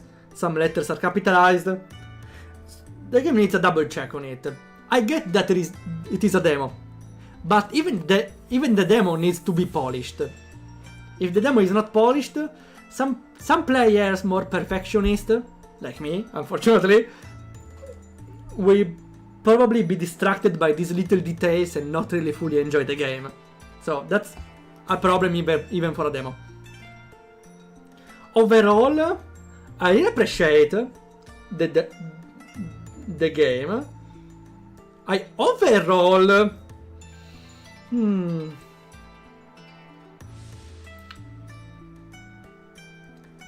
had fun in parts. If it's 50-50, because other parts were still with a wrong pacing and everything of the sort. So I would say that's a nice idea for a game. Well, that's a nice story idea for a game. Also, good job on finding these portraits, because they add a lot to the game. The only problem is, the main problem is, the development felt a little approximative, a little raw, I would say. The mapping isn't the best. There were some mapping problems. The dialogues sometimes fall short. The grammar is not right. The enemy leveling curve is not right. The game needs a lot of work to fix the rough edges. And there are a lot of rough edges, I would say. I would say that the base idea could work very well, but there are too many things to fix, I would say. Too many rough edges to make it a very great game. So I find it hard to being able to fix all the edges. And it's a shame. I would suggest to spend more time on revisiting all the parts of the game, because it's a big shame. Well, also because I really love the portraits. Okay, I hope I didn't forget anything. We have a final gacha for Testament. Today is a lucky day. Yes, it's a lucky day! You got Waldorf! Legendary! Testament! You got lucky too! Everyone is getting lucky today, what's happening? You got Waldorf, Lolo got the other Waldorf, Zoro got both the not human characters. Wow, took Waldorf and the Guardian. Today is a very lucky day. I'm sorry for risking the rune. No, for Ertunophilian. Okay, I hope I gave enough of my opinion of the game. I have to specify a thing. I personally am on the part of the anime tropes, so I really liked some tropes, but I have to say that for other people those tropes could feel cringe, could feel overused and not really funny. So at least some players might not like the anime that anime part. Well, again, it's a target thing, but still, it's very important how you use those tropes. If you use them too much, or in a very baseline way, a lot of users could find them cringe, out of place even. I liked many of them because I'm on the anime side, but I have to say that some of them could have triggered different emotions than funny for some people, unfortunately. Okay. It's time to end the stream. Let's see where to go. Well, we can go to Heroic Zephyr. She came here right before, so we can return to the stream. Heroic Zephyr. I hope I brought it right. Okay, perfect. That's enough for today. We will continue with the Critipedia next week with another game. Next game will be Remnants of the Witch. A very quick glance of the game.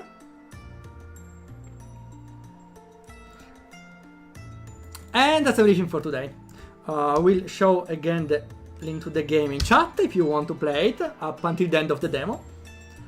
I would personally like to see how it continues. Also, if I can meet the Maiden of the Winter. And that's everything for today. Thanks a lot for coming by, and I will see ya whenever it happens.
Give me a use case for like 3/4 of heavy regular art, coloring and shit.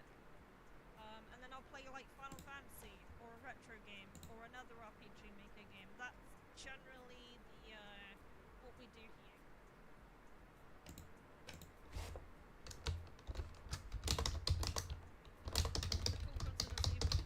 Yeah. I love your little emotes. Basie Con. Okay. I need to check something, Waldorf. Check something about your Twitch channel. Twitch. just looked at a clip from the just looked at a clip from Morai's Twitch channel. So let's see if I can do the same with your own.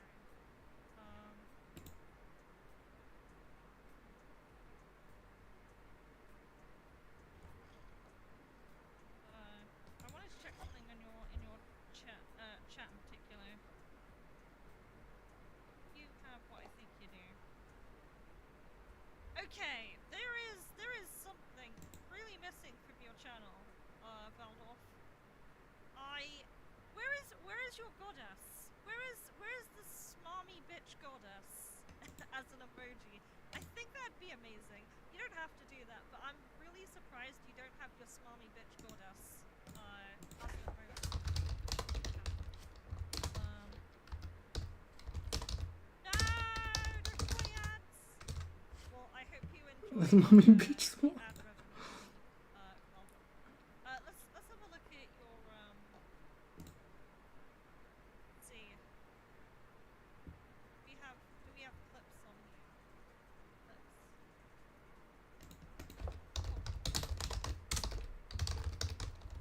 Check this out. This 4 years ago.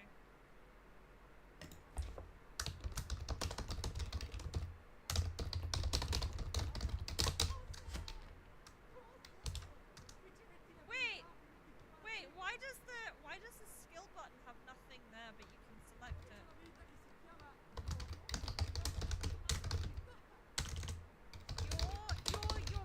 Your goddess from your game. You know the respawn banter. That's okay. Why can they select this? Yeah, okay, no, I understand what's happening in this. So what's happening is there's like a skill button and it kinda like disappears but you can still select it. Like it's there. I love that. That's amazing. That is incredible. Sigma. Waldorf week.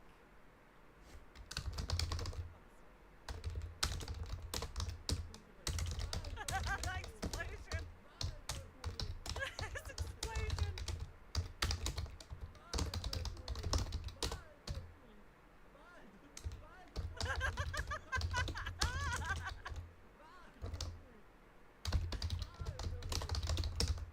Explosion. Hang on. Google Translate. You said Italian, right? Explosion. No, that's not it. What were you saying here then? Oh, Waldorf week. Okay, you're saying Waldorf week over and over again. I get it. I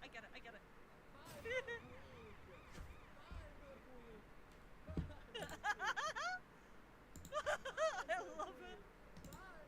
Also, I love this at the bottom here. I'm not gonna sugarcoat it. The way it's written down here reminds me of like how a murderer in like one of those crime shows will send someone a message. But it's Waldorf version. Like, I love that. I love the explosion spam. I think the explosion thing that you've got in your chat is like my favorite thing. Welcome back, boy, right? Welcome back.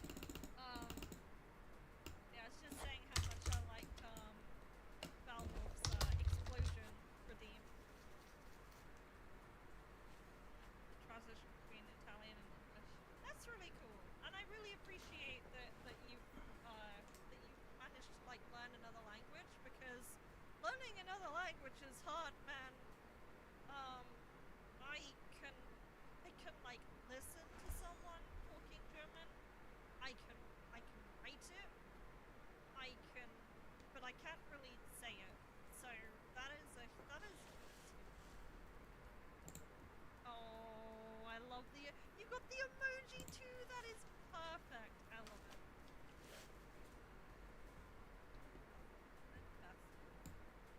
This is too like lit up here.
a game built to troll you.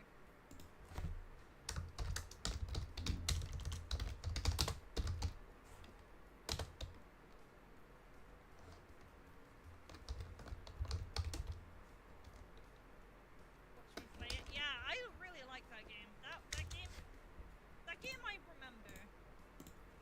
If I remember a game for long, that probably means it stuck with me some way.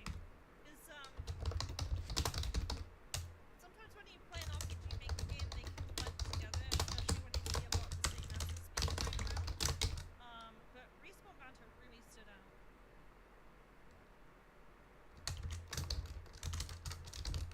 I like that shit. Hell yeah.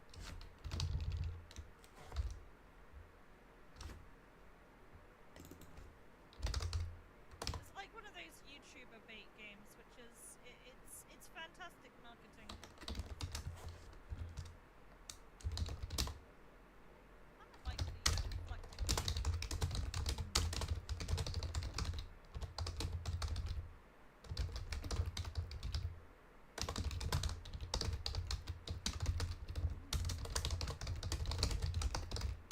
Oh, it's very low.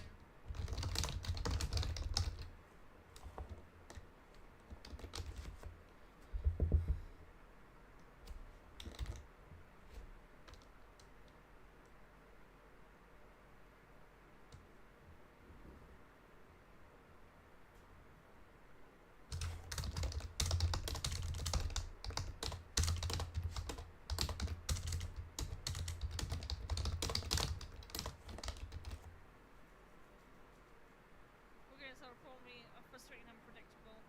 Got more inspired by Mario Maker trolls? Interesting. Yeah, Mario Maker was a game that I do have. I have both Mario Maker games. I've just never played either of them, which I feel really bad about. But I don't get my Switch out that often. And if I do get my Switch out, I usually connect it to my PC. And if I connect it to my PC, there's